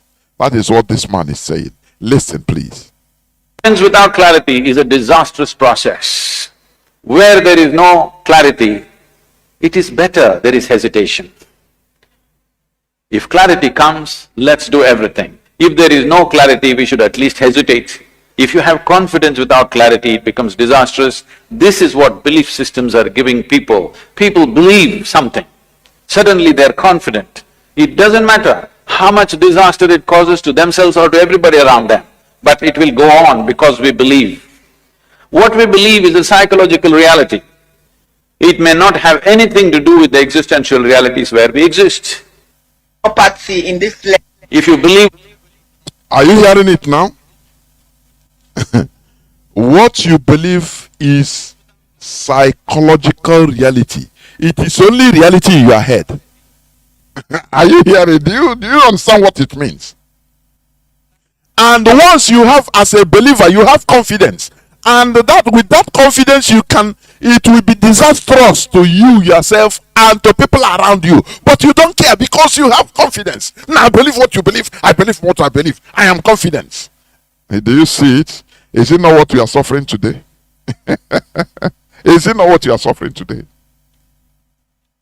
I saw on Facebook somebody posted live a preacher with Bible telling him this and that, believe in normal thing. And now the man is asking him question. He don't even care. He telling him the question you are asking as if Antichrist. Now, if you don't believe in Christ, from now till I give you 1 month, you will cease to see this life. That is, you will die. The man hold him on camera. He said, oh, you are threatening my life. You have to come and write this. We sign it. So that after I will see how you will come and kill me. Are you hearing me? So it becomes a menace, a threat. Do you see? People, it's just like in this situation, people mix up illusions with reality. It's just like all these magic things they call magic. But it's illusion. The way it is being done, this thing from one flower will turn to dove. Bam! These are illusions. It's not magic. Without explaining to you, you can never know the secret. Without explaining to you, you can never know it. Are you hearing me? If you go to YouTube and just type in the secrets of magics revealed, there you will be seeing some things you come and then I say, so now wow nah, eh. But if you are not being told, nobody will ever bring your brain back and say, nah, this is not magic. That is how the world is. So once you belief is disastrous. because it gives you that psychological reality, which is different from existential reality. You will see heaven that is painted with all zirconia, californium.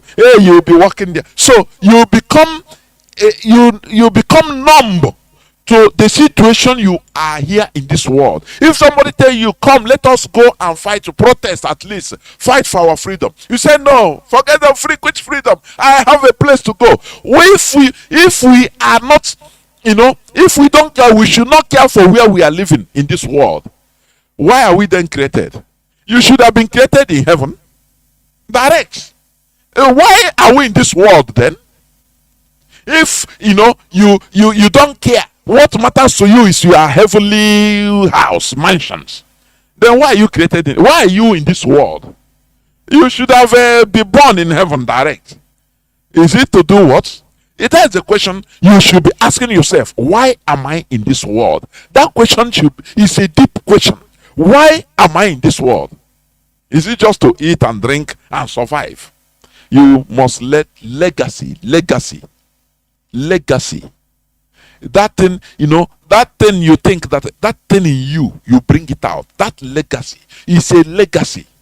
Not only you, once you died, you will not be remembered with this person who is eating and drinking. No.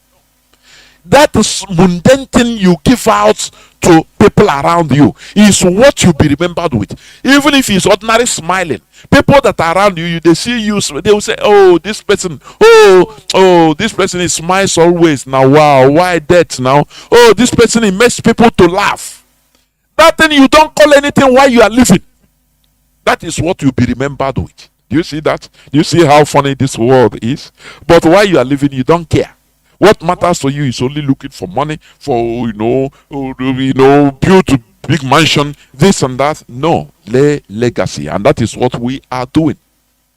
So let us remove ourselves from the continuous colonial legacy, and let us join hands together in order to continue this fight. Liberation all round, 360 degrees, both regional, both from our mentality, our heads. Stop accepting or visualizing that psychological reality. No, it is not reality.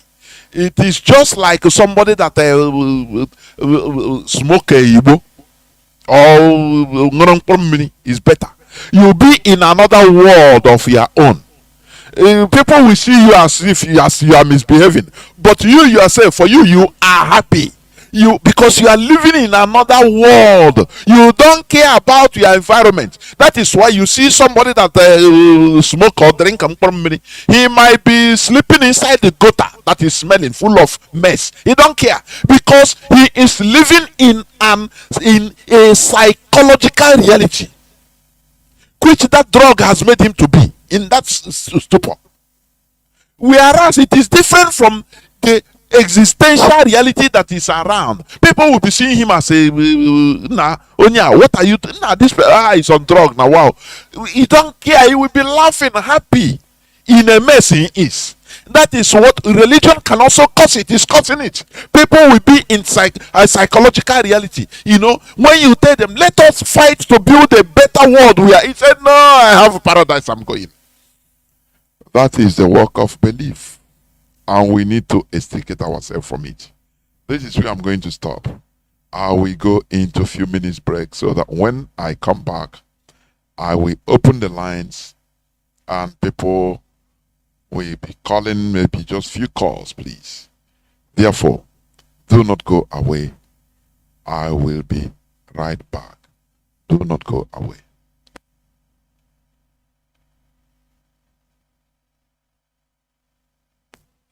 The strongest energy in the universe.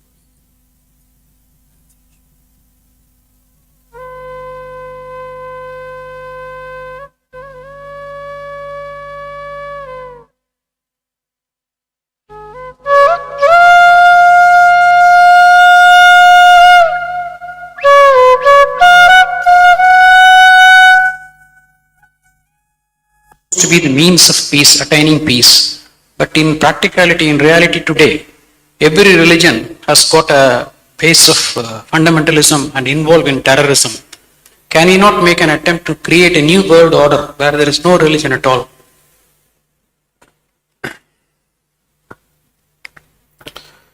Now, what you unfortunately know as religion in the world today is just somebody's belief systems. Somebody believes God is round, somebody believes God is square, somebody else believes he's a triangle. That's the situation, isn't it? And you must understand this.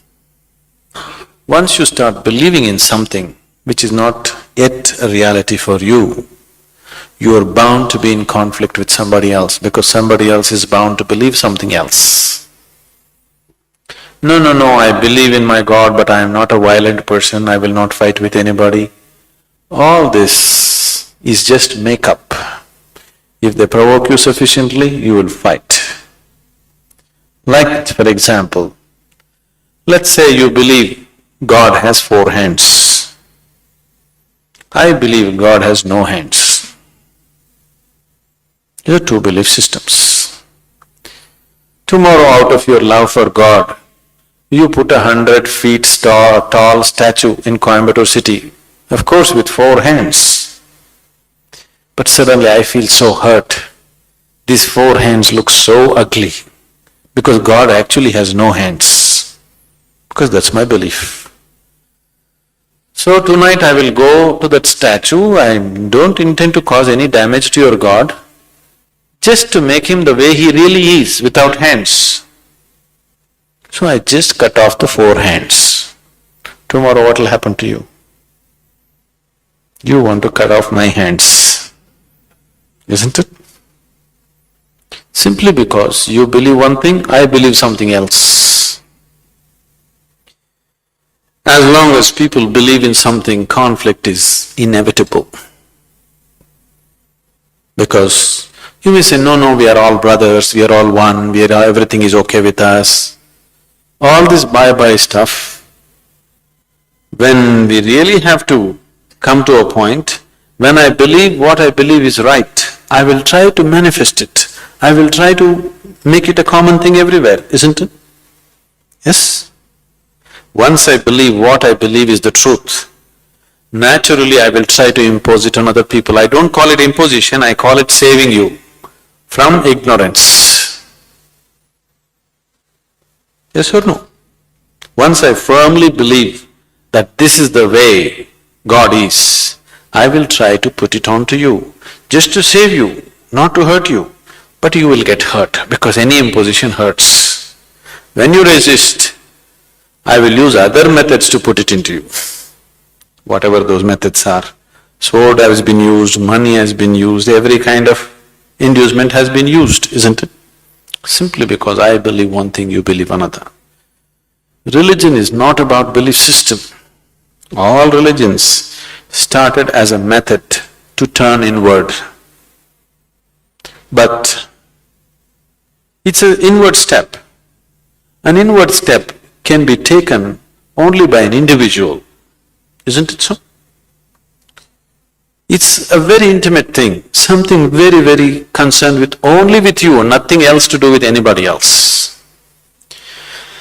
But when people try to organize this inward step, naturally it gets distorted. Now we want to do our religion on the street. Welcome back. This is Radio Biafra House of Service coming to you through Radio Biafra London. My name remains Mazi Chinedu from Alo province of Biafra Land. We are here live and direct. Today is the 27th day of April 2024. Therefore, our lines are open. I will just take a few calls, maybe 2 or 3 calls, please. Our direct line, as usual, is +1 213 328 6224. I repeat, +1 213 328 6224. Our WhatsApp and Signal line is +61 405 142 547. I repeat, +61 405 142 547. You can call us now and give us your view about the issue at hand. But we must continue in this enlightenment of going back to our roots, going back to our farm is part of going back to our roots. Agricultural revolution is part of going back to our roots because we want to be independent. Caller on signal, you are the first caller. Please start by giving us your name and where you're calling from, if you may. Mazi, can you hear me? Welcome to the program. Yes, Mazi Jonathan. There we go. Good evening, sir. My name is Mazi Fine. Mazi Fine, calling from his location. May God bless our HODs because they are wise men. May God bless our leader Mazi Nnamdi Kanu because he will live to see Biafra. May God bless you, Mazi Jonathan, because God will keep you to fulfill your destiny by letting our people know the truth. Mazi, let me chip into your contribution and our religious talk, which means going back to our roots. Mazi, first of all, I want our people to know that we must obey the order, the single order that comes from our HOD. Operation Go Back to Radio Biafra must be obeyed. Operation Go Back to Radio Biafra. I don't know whether our people really understand what this thing means. Insubordination in IPOB is not acceptable. If you know that you can never take any order from HODs, from our DOS, you better step aside from this struggle. Don't let people to see you as animal, as somebody that has no control. We can never accept that. Whatever HOD says goes. Mazi, sorry that I'm the say it, because Radio Biafra is where we said it all and at it is. I remember when our leader was with us, we went to a state meeting. Our leader told us that whatever our state coordinator says, we must obey it. Even if that thing is not convenience with you, you must do what he says. And the same equal hands. I'm saying that whatever our HOD says goes. If you know that you can never obey instruction from HOD, step aside from this struggle. I'm begging you. Because this time around, we can never take any bullshit. Our leader normally said that before that like if a hog want to carry a chick, you first pursue a hog, and once you come to home, you now blame the fowl or the chicken that took in children outside. You can never be outside and blame the chicken or their children. What am I trying to say? Operation Go Back to Radio Biafra must be obeyed. Mazi, thank you. And let me go to your topic. See the Northern Elders convening to New York, having their meeting. Shame to our so-called Eastern governors. Shame to you people. Only once when our leader was with us, you people convene meeting at Asaba. And one of you people was having a gadget of recording of what you people said.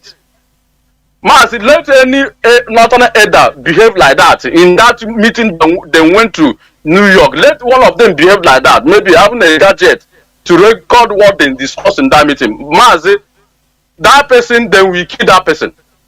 Then we send Boko Haram to that person to finish that governor. Mazi, to tell you that these people, if you come to politics, Mazi, they unite themselves to play politics. But you see our people. But they can never make us to, be afraid. What we need is what we need, and that we need is Biafra restoration. If they like, let them go to Mecca and do meeting. If they like, let them go to Otonko to do meeting. It's none of our business. What we need is what we need. And also, we stand in a Peacock decision that says our leader is discharged and acquitted, and prohibited not to stand any trial in the zoo. Mazi, that's where we stand, whether they like it or not.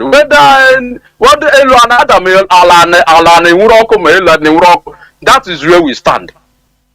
And the decision of our HOD is final. Mazi, can you see this religion of thing? Mazi, I told you that one man that trying to deceive our people, telling our people that there is a chapter in the Bible. If you read that chapter, he will go to market and burike. As I saw that man, I was laughing. It is now a time for we to practice what we learn in this University of Biafra worldwide.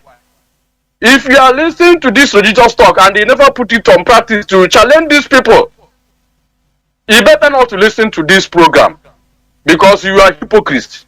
I don't see the reason why you went to school. We went to school, or you go to school to learn. And after learning, you will not put it in practice. I don't see why you will continue going to school again. If you can never put this thing in practice, what this Mazi Jonathan is teaching to us, telling us how these people eat us, how these people deceive our forefathers. Mazi, like this Pentecostal that was originated from US, is 100, I have calculated it, is 118 years. Which I will be using it to challenge these people, to tell them, do you know when this Pentecostal come to exist, I will be using it. And that is what makes me a student of Edo Biafra. Mazi, that the time have come for we to make use of what we learn in this Edo Biafra, to let our people to know what is going on, because they really deceive us. Mazi, may God bless you. Continue the good work. We are not going back. Everybody must go back to farm, because I could remember when our forefathers was farming. And we're all baji, and with many things, but this time around, those things is nowhere to be found. And we must go back to our roots by farming, not our going back to our root. Our going back to our root is to make sure that what our forefathers have put in place remains. Good night, Mazi. May God bless you. I so submit. Thank you, Mazi. Thank you. That is it. Going back to farming is part of going back to our roots. And just like to say something about what Mazi said, you know, some people are misinterpreting this Igwogu as if do you know that if you believe that you go to carry Bible, go to mountain and pray, so that for you, once you do this, you believe that once you pray, you know, the people that believe in you, if they go market, they will carry the olive oil or the anything you give them, put it in their marketplace, and they will sell. Do you know that is Igwogu? You know that you believe in miracle is Igwogu. Because anything that is he didn't get it through the normal procedure. You believe that, you know, once you take this thing, join it here, this and that, this thing will happen. It's Igwogu. You know, I will talk about this. I'll preach it another day. People are misinterpreting because of one, misunderstanding of language. You know, let me tell you, the Europeans dealt with us to the extent they brought things that we don't have even before in our land, and they force us. They tricked us into interpreting that thing as one thing which is not in our land. When you talk about idol, we don't have anything like idol in our land before. It's Europeans call English word idol. It's not Irish. We didn't have idol before in our land. Are you hearing me? These are things I will talk in other days. In our teachings, I prepare, we talk. Because the problem we have is some of the problems, difficulties we are having is about language. I am telling you, it's language. They brought idol. They say idol. You don't know idol. You say no, we don't have anything like idol. Oh. They say no, this thing you are doing, this thing is idol. What do you call it? You say arcos. You say yeah, is that idol? I would say, where is your no interpretation of idol? It is not. We don't have idol. The same way they call Satan. Satan. They brought Satan with them. Satan. We didn't have anything like Satan. They saw one of our deities. They say, hey, this thing is that deity that is scaring them. They say they call it is Satan. They interpret it in Igbo language. Before you know, they put it in the Bible. They have printing machine. Now, they nail it into our skull that it is Satan. Whereas we have nothing in our Igbo cosmology, our natural. We don't have anything like Satan. Nothing. Nothing. Every spirit in our land works. It goes to its work. Actually, emekwe ihe ya emekwe. Enwe nke achọrọ ka ọ gaa that is gbuo mmadụ. Emekwe ya ga gbuo mmadụ. All just like military. If you come in a country, in every country there are military. There are different forces. There are jailers. There are prison warders. All are doing, for the person that they are doing all those things, you can say these people are bad. If they sentence somebody in jail in America, in a death sentence, is it not human being that we go and, inject the person or use electrocution to kill the person? That killer, is he doing bad thing? Government is paying him, he's doing his job. Are you going to come out and say, no, this man is evil? No, somebody have to do it. I don't want to say, I don't want to continue, I have limited time. Caller on Mazi Akas, I think you are. Caller on WhatsApp, can you hear me, Mazi? Yes, Mazi, I can hear you loud and clear. Good evening from you, Mazi. There we Thank you, Mazi. Sorry, today you started late, but we thank you for everything that you've been doing for us. May Chukwu continue to bless you, just as you make your analyze the way these people came into our land, trying to change all we have that guided us, in a negative way with English language. And today we are capitalizing on all those things, harming ourselves instead of doing the right thing. But just as we used to say, it's only Biafra will save all of us. That is why we must keep on doing the needful. Please, before I will say one or two things, let me rushly and make this important announcement that is going to take place here in Austria. Fellow Biafrans, lovers of freedom, my name is Mazi Akas. I'm calling from Austria and I serve the indigenous people of Biafra, IPOB National PRO. Lovers of freedom, IPOB family here in Austria, and if you are Biafran, happen to be in Austria on Wednesday, 1st of May, we are inviting you in Linz, Austria, 1st of May, March 2024. The hashtag is Free Mazi Nnamdi Kanu, a prisoner of conscience, and also Biafra referendum and Biafran freedom. Please, all zonal coordinators, we are calling all of us to make sure we are heading to Linz on 1st of May. It's a public holiday here. Please, as you are coming, come with your families, come with your friends. Let us continue to propagate the issue of Biafra, which here in Austria, Austrian government knows us, that we are peaceful Ipobians that are fighting for independence of Biafra. And here in Linz, it's going to be televised in their local television, ORF 1. Please, as you are coming, don't forget to come with your regalias, our Biafran flags, and also don't come and bring any, though we don't used to do it here, but don't come with any other nation's flag except our Austrian flag and Biafran flag. Don't add it any other thing, please. because the though we don't used to do that, Austria are formidable. We are just telling you, please don't bring any other here. Only Biafran flags, our t-shirt, the way we used to dress to march in this important rally that we are going to go here on 1st of March, 1st of May 2024. And please, we know that keeping silent on the injustice against the against one person today will also definitely lead to the injustice to all tomorrow. If we keep quiet, things are happening in our land will keep on happening, just as the enemies are trying to destroy our people. That IPOB is fighting today, that we must be free.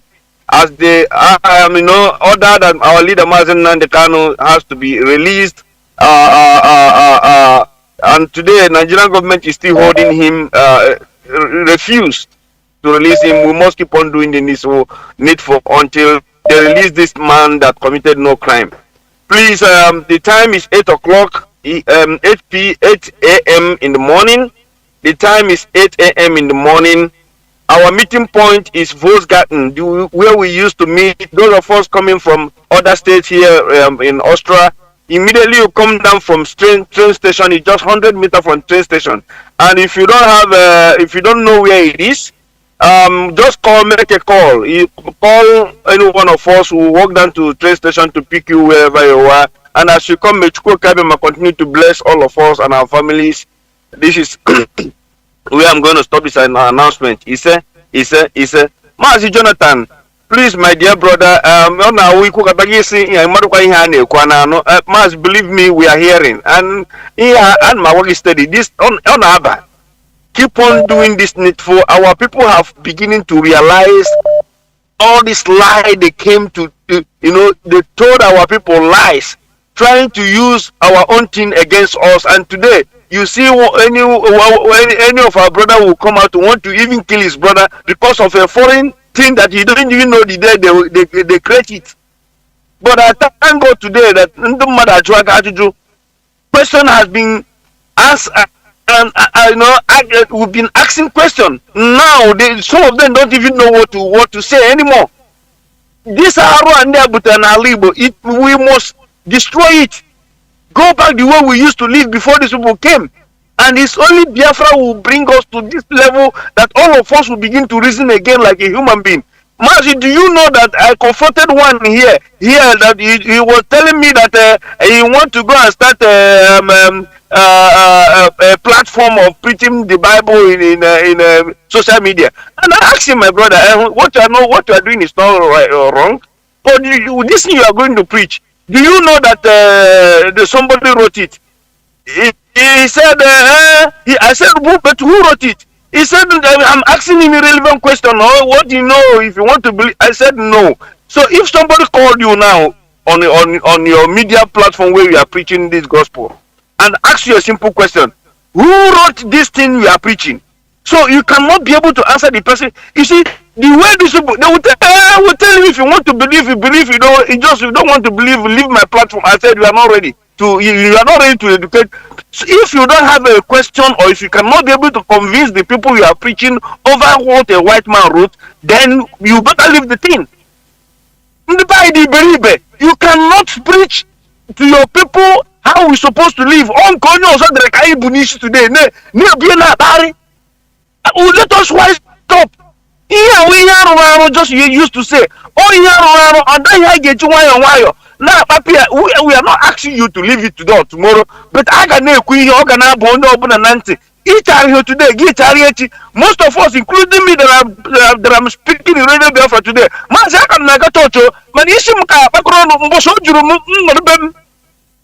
It's not the way they used to deceive me before, they used to deceive me now. Oh, why open a when Biafra come, I on here.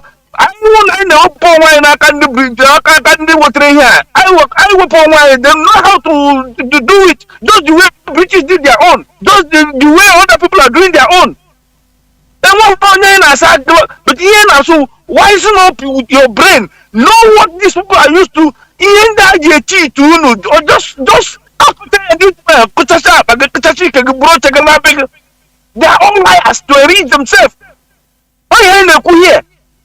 Be wise. And another thing, please, our people. Today I listened to one of our brother Biafran child in his broadcast where he give our people the free chance for everybody to speak his mind concerning going back to farm. And when the brother what we are saying is that any decision made by the DOS, we must carry it, whether you like it or you don't like it. We must go back to farm. Me like here. I got Rubo because the enemy want to starve our people. Thank God that this time the ESN are trying to pursue these people out of the bush, and now they are afraid to walk the way they used to walk before inside our bushes. We must go back to farm because only I go walk. When he get from outside the nigga cannot eat and second I get way enough food, even that will contain us even 10 days. Oh God, name anything. I get way enough food that will eat well all the original from the agog. I get back to farm. We like there, me like here. In that your house, you build. Go back to the back of the backyard and try to do something there. We want to cultivate what we are going to eat before they put any teaching here. Simple. Mazi, my blessing watching again. There were caller on signal. Welcome to the program. Mazi, you'll be the last caller. Mazi Madabuchuage. Can you hear me, Mazi? No. Yes, ma'am. Yes, my brother. Good evening, Biafra, lovers of freedom. My name is Sister Chinedu, and I'm meeting you from the Netherlands. Now, what we are talking about going back to our root, you and the previous caller have stressed that okay, it is not going back to our root.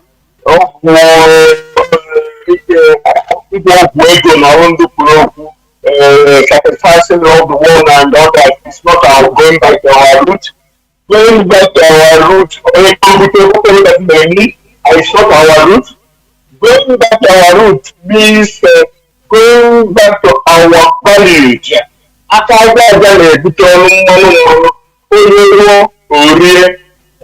the first says that these are our values we grew up with. Our fathers grew up with and our ancestors grew up with to go back. Not to this characters, either in religion or traditional or foreign.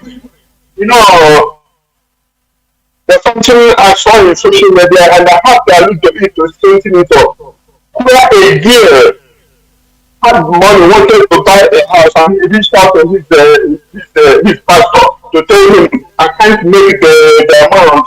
He had for 2 million and the pastor had 30 million. He reached out to the pastor to tell him his predicament. And this pastor encouraged her to give him before 2 million. That she will be getting 1 million the benefit, what do you call it, interest every month. And being, a sheep, he gave the money to the man. To cut long story short, that at the long run, the man received the money. The proprietor of the church didn't know that to recover the money from the pastor, and they just were kind of blackmailing her to forgo the money that she will feel that she has been wrong, so she should, let it go.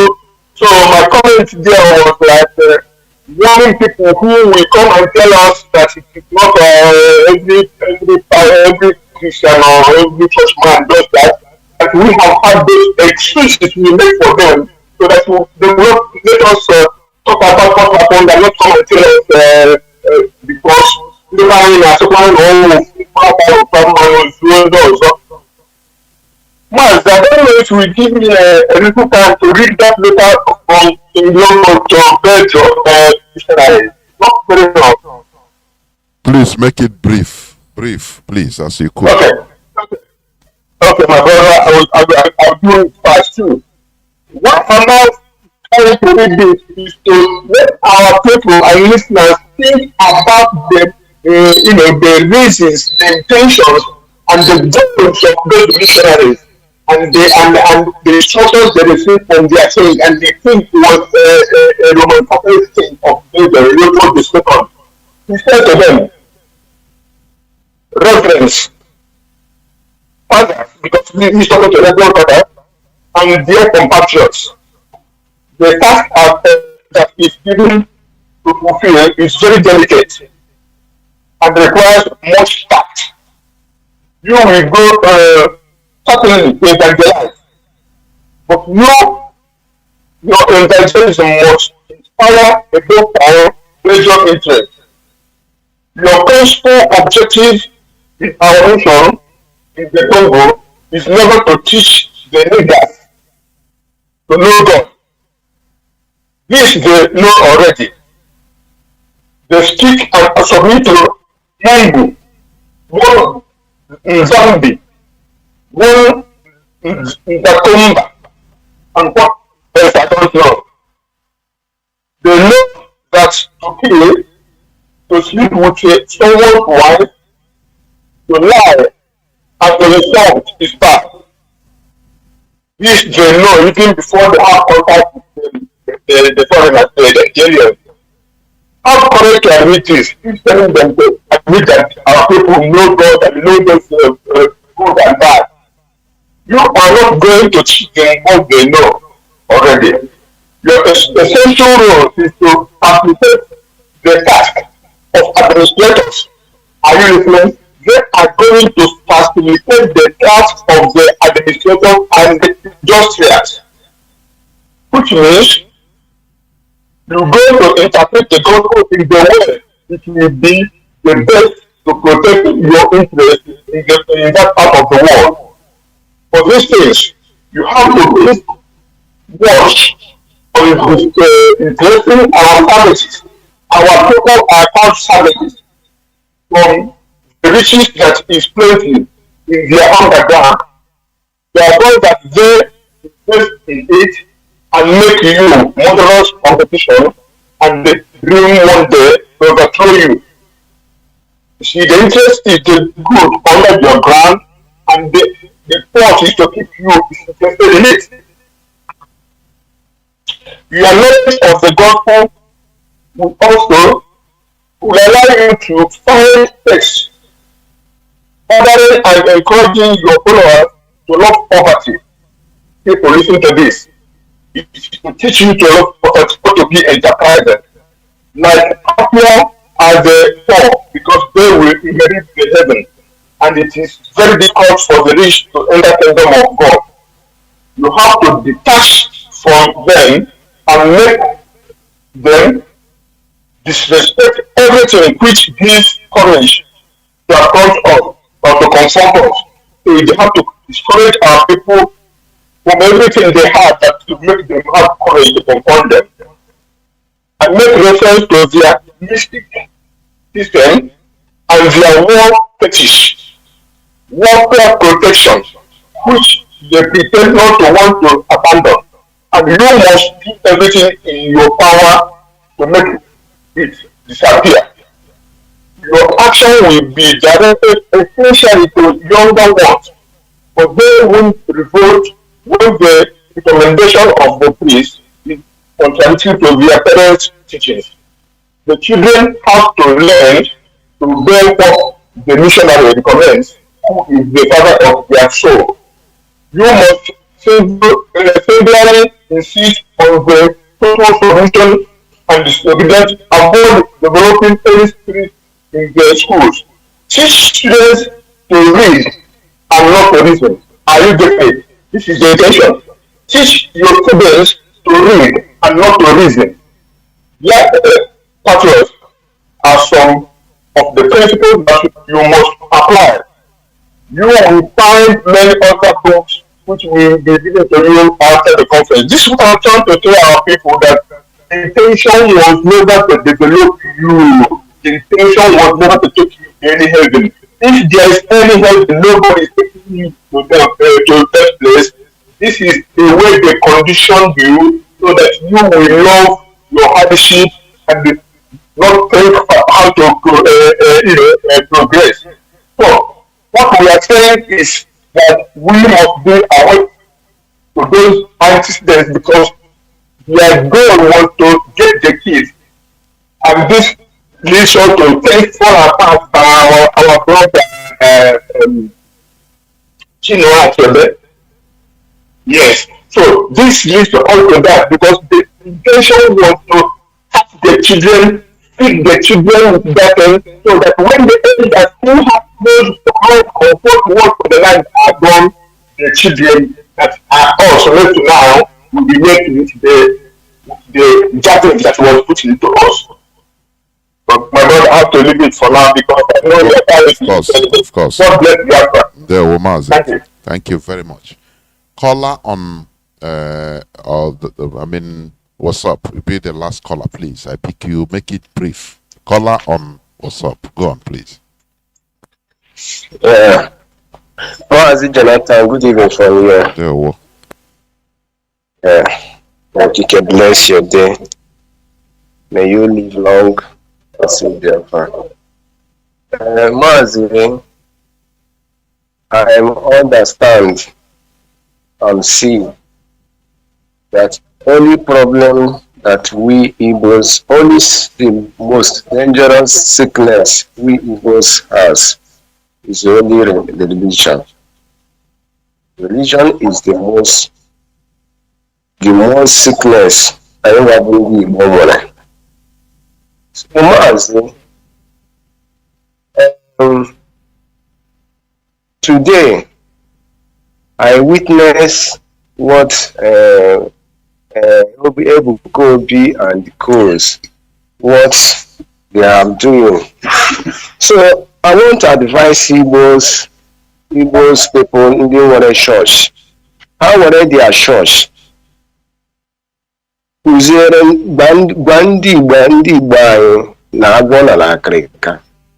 only they are using their church for money. So Mazi, I see the reason that the way you are teaching us about this mentality of the Westerner about this Christianity is only church problem in Nigeria today. And in from today, they will try their own time. Leave their business in their the sun struggle. When the wind is low, most of them move away. Ndị a bụ ndị na-eje evangelism na-agbaghị bịaba nke a na ebe a ka Jizọs na ebe a ka Jizọs na-eme nke ebe a ka ihe niile na-eme. So Mazi jisie ike anya agbara m arịrị n'ime obi m today. So I won't tell Obi Kobi choose a Moka start like the way he starts today. Is not boom boom the way he's boom boom. Fadede, Mbaka, most of them they are no booming. So what I'm telling them today, let them use their church, telling our people the truth, where the way to go. So much be seek. Okay, bless you. Okay, bless me. You live long and sing Biafra. Our leader must release. Thank you. This is where I'm going to switch up the phones. In conclusion, like what one of Maziakas, I think, about somebody engaging in arguments and refusing. This is the worst thing they did to us. It's what brainwashing. They tie us so that you don't dare debate. When Nnamdi Kanu started this journey by preaching on air, he invites everybody. You see this calling that we are doing. Is it not how Nnamdi Kanu started it? Why everything he preach every time, he will open line so that people will start calling. If you have question, have opposing argument to call in. If you have suggestion, call in and talk. That is how we learn. you see, enlightenment cannot go on without a discussion. It's impossible. You see, awakening, it cannot go on without discussion. Because through discussion, you see people speaking out what is inside them. You engage me and speak out and give me reasons, give people reason why you are making this point. Because the awakening, enlightenment, it means we subject everything to the altar of reason. Do you understand what I'm saying? Subjecting everything to the altar of reason. You bring your idea. Once we weigh it and say, nah, this man makes sense. So, are you hearing? Now once your own reason outweighs mine, we bow. We bow. That is bowing to superior arguments. Do you see? This is how America you are seeing today. This is how America is formed and built to the standard it is today as a world power, superpower. Because they engage in reasoning, in exchanging of ideas. From there they start, now this country, how do you see this old system of Europe? They say, now how can you say that God creates some people are more equal than others? All of us came out from naked. All of us, every human being. So why should somebody be given extra benefit that they come and become more than others? Those people that you're saying that they are not important like this, if you give them the same opportunity you give to others, these noble people, they might even do something more better than others. That is where arguments start. Debates that are not allowed before under normal circumstances, under the monarchy system. You don't dare not talk against, you say people are equal. No. But revolution, awakening mindset starts making people to talk and say, now let us reason. So that old status quo of now believe what you believe, I don't want to do what we are doing, it can never work and continue working. It's impossible. That is where I used to find it difficult with these believers, honestly speaking. You tell them to come, let us debate as brothers, let us exchange ideas. No way. They see it as if you are bringing them down. Why should I even come so low to debate with you? That is colonial mentality which has been infused in them. Are you hearing me? They feel too big that how can I come to start asking me this question? Believe or believe. It's an ultimatum. You either accept it or not. That is how it is. A country can never move forward with that type of character. There must be debate, and through that debate, questions will be asked. Now you start seeing superior arguments coming up, and that superior argument will be noticed by the people, and they will be implementing it. People in charge will be taking it and be implementing it. That is how America becomes a country and a superpower today. The alma maters of America, they were enlightened. They continue going on debates in Europe. From there, they learn how to form a country. They learn how to run a new country. America is an experimental country through new ideas of all men are created equal, and you see that it is working. Do you see it? Are you seeing it? So when you hear people where religion is too bad, is they bind the people, they make people not to reason. Reason with their brothers or their friends or their colleagues. They don't like it, because there is no logic in that belief. No logic. And they tell you that they will tell you that carnal mind cannot understand the things of the spirit. But my argument is that we are not in the spirit. We are carnal. You wear trousers as I wear. You wear shirt as I wear. So how then are you different? You are spiritual, I'm carnal. You eat as I eat. What is the difference? Why can't we are living in the same world? We are, you have laptop as I have. You go to buy market and buy things as I buy. If your phone goes down, you charge as I charge. Now, when it comes to logic, you say no. You cannot understand. No, I have to understand. Make me to understand. That is logic. Once a country is built on logic, you see that country progresses. But if a country is built on belief, mostly foreign, honestly speaking. So, what we are talking about is logic. Let us talk logic. It is through logic that this microphone I'm using was built. It is through logic that the device, that IPOB community radio, the application was being built through logic. You don't do it through belief. Logic, logic, if you throw something up, it will fall down. It is logic. It is what you are seeing. It is reality. It has nothing to do with spiritual understanding or physical understanding. No. It's logic.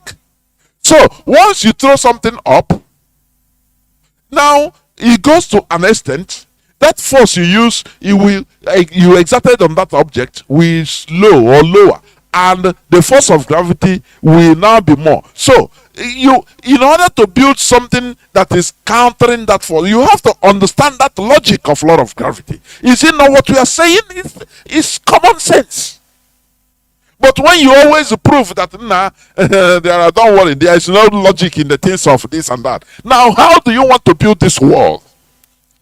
If you can tell me now that, look, okay, you understand you're a spiritual person, no problem. You don't use a car. For example, you don't use aeroplane. If you want to go to Nigeria from America, you just stay inside your house and pray and do your incantation. They will see you in Nigeria. Everybody will see you, and you say no. Once you can be able to do that, now when you talk to me as a spiritual man, I will respect. I say I'll bow. I say you are right. So I cannot understand. How do you do that? He said no. I cannot understand your spirit. I say I bow. If as you are listening to me now, you don't use IPOB community radio, you don't need any device. Instead, you are just listening on air. Just nothing. No radio, no laptop, no internet, no computer, nothing. And you are hearing my voice. You want to call me, you start calling me spiritually, and all of a sudden I'll be receiving your call, you'll be talking. Or you appear in my presence and be talking. I will bow and say yes. That is superior argument. You have shown me that you are superior. That is, you are spiritual. I will bow. But when you are doing things through the normal process, everything I'm doing, you are doing. But when it comes to logic, if I ask questions, say, no, you don't want to discuss it, I cannot understand. How then do you want me to accept what you are saying? How can we build a country like that? How? Tell me how. How?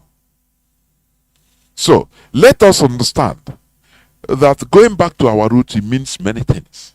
Logic is involved.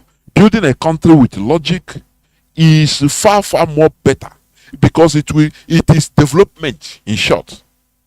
Because people will start asking questions. Now you take the best idea. Why Nigeria is going backwards, why Nigeria cannot progress, there is no logic in Nigeria. Are you hearing me? When you carry somebody that doesn't know anything about engineering, you make him, in charge of a very big factory, engineering factory or engineering industry. How do you think that it will progress? That is what Nigeria is all about. They carry somebody, a Fulani man, put him in charge, or is it the minister of Gene? And for 30 years, he have been even promoting people. They are working, nothing, they are working. At the time, so this 30 years, the whole budget, federal government budget that is going on your domain, what have you used it for? He said, no, on the 30 years of this, we can produce kilishi. Kilishi meat you dry out on the sun. Do you see it? Because there is no logic. What is logic there? You carry somebody that knows about, that is an expert in that field, you put him in that domain, in that ministry. and now you see good result. That is logic. But when somebody come and because he's from your tribe, or maybe he's your brother or your sister brother or this and that, he's your friend, he's your, you just put him there to compensate him. There's no logic there. So he will never progress. It's illogical. These are things you can call it mundane, it doesn't matter, but these are the things that matter. That is why we want to remove ourselves from Nigeria, because Nigeria, it doesn't make sense. There is no sense in it, whereby they tell Fulani, okay, you have Niger State, very big land, have ranch there. Stop living this primitive life of going from state to state, place to place, destroying people's farms with your cow, saying that you have to do it like that. No, it makes the cow not to produce good milk. According to scientific research, you overlabor the cows. They work too much, and they don't even have much flesh and milk. They don't produce much milk. But when you have ranch, you have one place. Now the cows will be eating and will be growing fat and producing enough milk. You say no, it's not like that. Anything that we don't care. This is our way. We have to follow. It's the same thing as you being a religious person. When they are telling you logic, say no, believe what you believe and I accept what I accept. It's not. You are the same. You are not different from the Fulani headsmen that are destroying and killing our people. You are not different. Because you tell them logic, they say no. This is our system. We have to go it. We don't care. Anything you want to get, let it happen. You are, sometimes you now more working without understanding it. Because when you are crying that the Fulani, they are destroying our farm, they are killing us, this and that, you are also doing the same thing. But in your own, you don't even mind, you don't understand it that it is like that. When they are telling you logic, asking you logical questions. Now, this thing you are doing, this thing you are saying, how this, how that, how this, how that. You say, no. Stop telling me foolish something. The same way the Fulani, when you tell them, please, we are now living in 21st century. Can you stop? If you are moving from place to place, there is no how you can curtail your cow. They'll be destroying people's farms. Populations have increased. We are no more in 18th century. You understand? By that time, bush everywhere, you can go anywhere, no problem. But now it's 21st century, so let us be logical to work things. You say no, this is our custom. You don't. No. Even if we destroy that is your problem. It's the same. They are the same with you. When you want to preach, they ask you questions. Say, no, I don't care. Believe what you believe. I accept what I accept. Be your own, I be my. It's the same thing because you don't allow logic. Do you see? Do you see how things move? Sometimes the people you are blaming, accusing, they are killing us. You yourself, you are killing other people around you in different ways, through your character, through your religious intolerance. Before somebody talk, you start insulting in one way or the other, quoting Bible. You either accept this or accept that. It's not. We are in 21st century where reason work. There is an awakening in black race, starting from Biafrans. So whether you like it or not, whether you shun people, you are spiritual, or you are that is not. That logic must continue. That is it. With logic, things are being built. With logic, roads are tarred. Because they bring something that the more rain and sun shines on it, it becomes more harder. Bitumen. You understand that? That is logic. Why not they try to use red sand? Pour it, say, okay, we believe it we believe it will work. We are spiritual. You see the world around you, things that you are using is being done, being constructed, being built with logic. But you don't want that logic you don't want to enter into that logic because it concerns your religion. Because it's touching you, maybe that logic might be hurting you. It might be, oh no, that after all, that thing I was born into is no more. You know, it's outdated. Logic has come and proven it that it is no more like that. It hurts you. That's why you want every other thing to be logical except that. Is it not hypocrisy? You want everything to be logical, but except that thing that touches you, because your belief touches your belief. Like what our brother said. I put it on my timeline. I uploaded it there. One lady that is talking, giving her expose or testimony, I call it, to Daddy Freeze. How she was scammed of her 14 million until she involved the EFCC by her pastor. And she said that she has been praying against Daddy Gio. Because they were, the worst thing you can do to people, not physical caging, mental cage. Once you brainwash people, mentally cage people, finish. You use them as umatra, nothing more. Anything, anything. There is another news that I didn't read anyway. That one happened, I think, in Delta or Edo. Nigerian cleric slams a 500 million suit on church member who demanded the return of his Lexus SUV after alleged failed prophecy. And I cannot understand for the goodness of me how black people are always scammed in this way. Because they want something quick. They want miracle progress or miracle money. And that is a wogu. Making people think that Oigwagu is only go to so-called people that call them native doctor. No, it's not only that. Both miracle that you are expecting is Igwagu. Because when you carry, say, okay, read the chapter Psalm 101. Once you read it, 12 o'clock in the midnight. After reading it, you burn candle. From there, you do this, do that, and you see early in the morning tomorrow you sell. It's Igwagu. Because you are applying some things you don't even, that is not due process, and you are expecting it to work. It's Igwagu or Yahweh Igwagu. But people believe Igwagu is only that time you do it in our own so-called traditional way. But when you go, the way you, as long as you have Bible, everything you are doing is white. No, it's not Igwagu.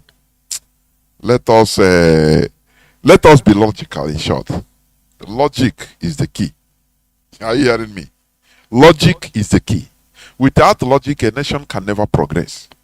Because everything is built on logic. The seat you are sitting now is built on logic.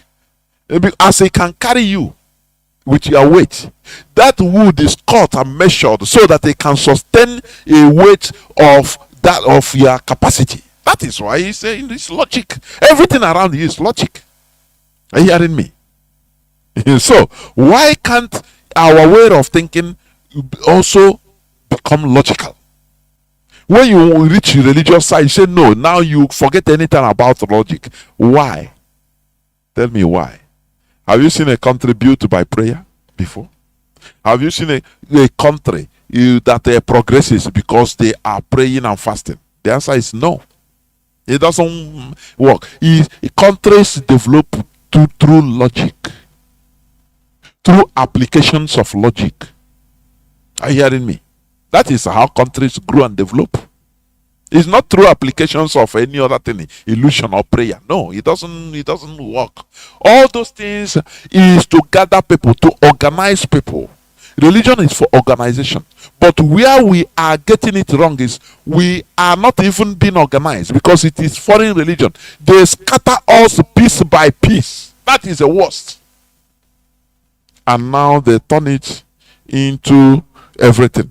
Religion now it supplants governments that should be giving us anything we want, and we'll be paying tax to the government. No, now churches are now everything. They are the solutions to your problem. They have to make you, they are everything. So you pay that tax you have to pay government, you pay it to church. Do you see where things go? Things don't move, things go sour. Bringing back our people's mentality is very hard though. Not impossible, but it's hard. But this is our point. Thank you for listening. Biafra remains our way of life. Biafra remains our identity and our religion. Therefore, this fire of restoration, we will never stop because we have no break. Are you hearing me? No break. Thank you for listening. From me, from here, it is simply good evening. IPOB call to action. Biafrans return to farming. Invest in agriculture. Have you ever paused to question the importance of self-sufficiency in food production, food self-sufficiency, or the ability of a nation to feed its own people from its own resources, plays a pivotal role in securing a country's future. It's more than just filling our bellies. It's about nourishing our economy, our workforce,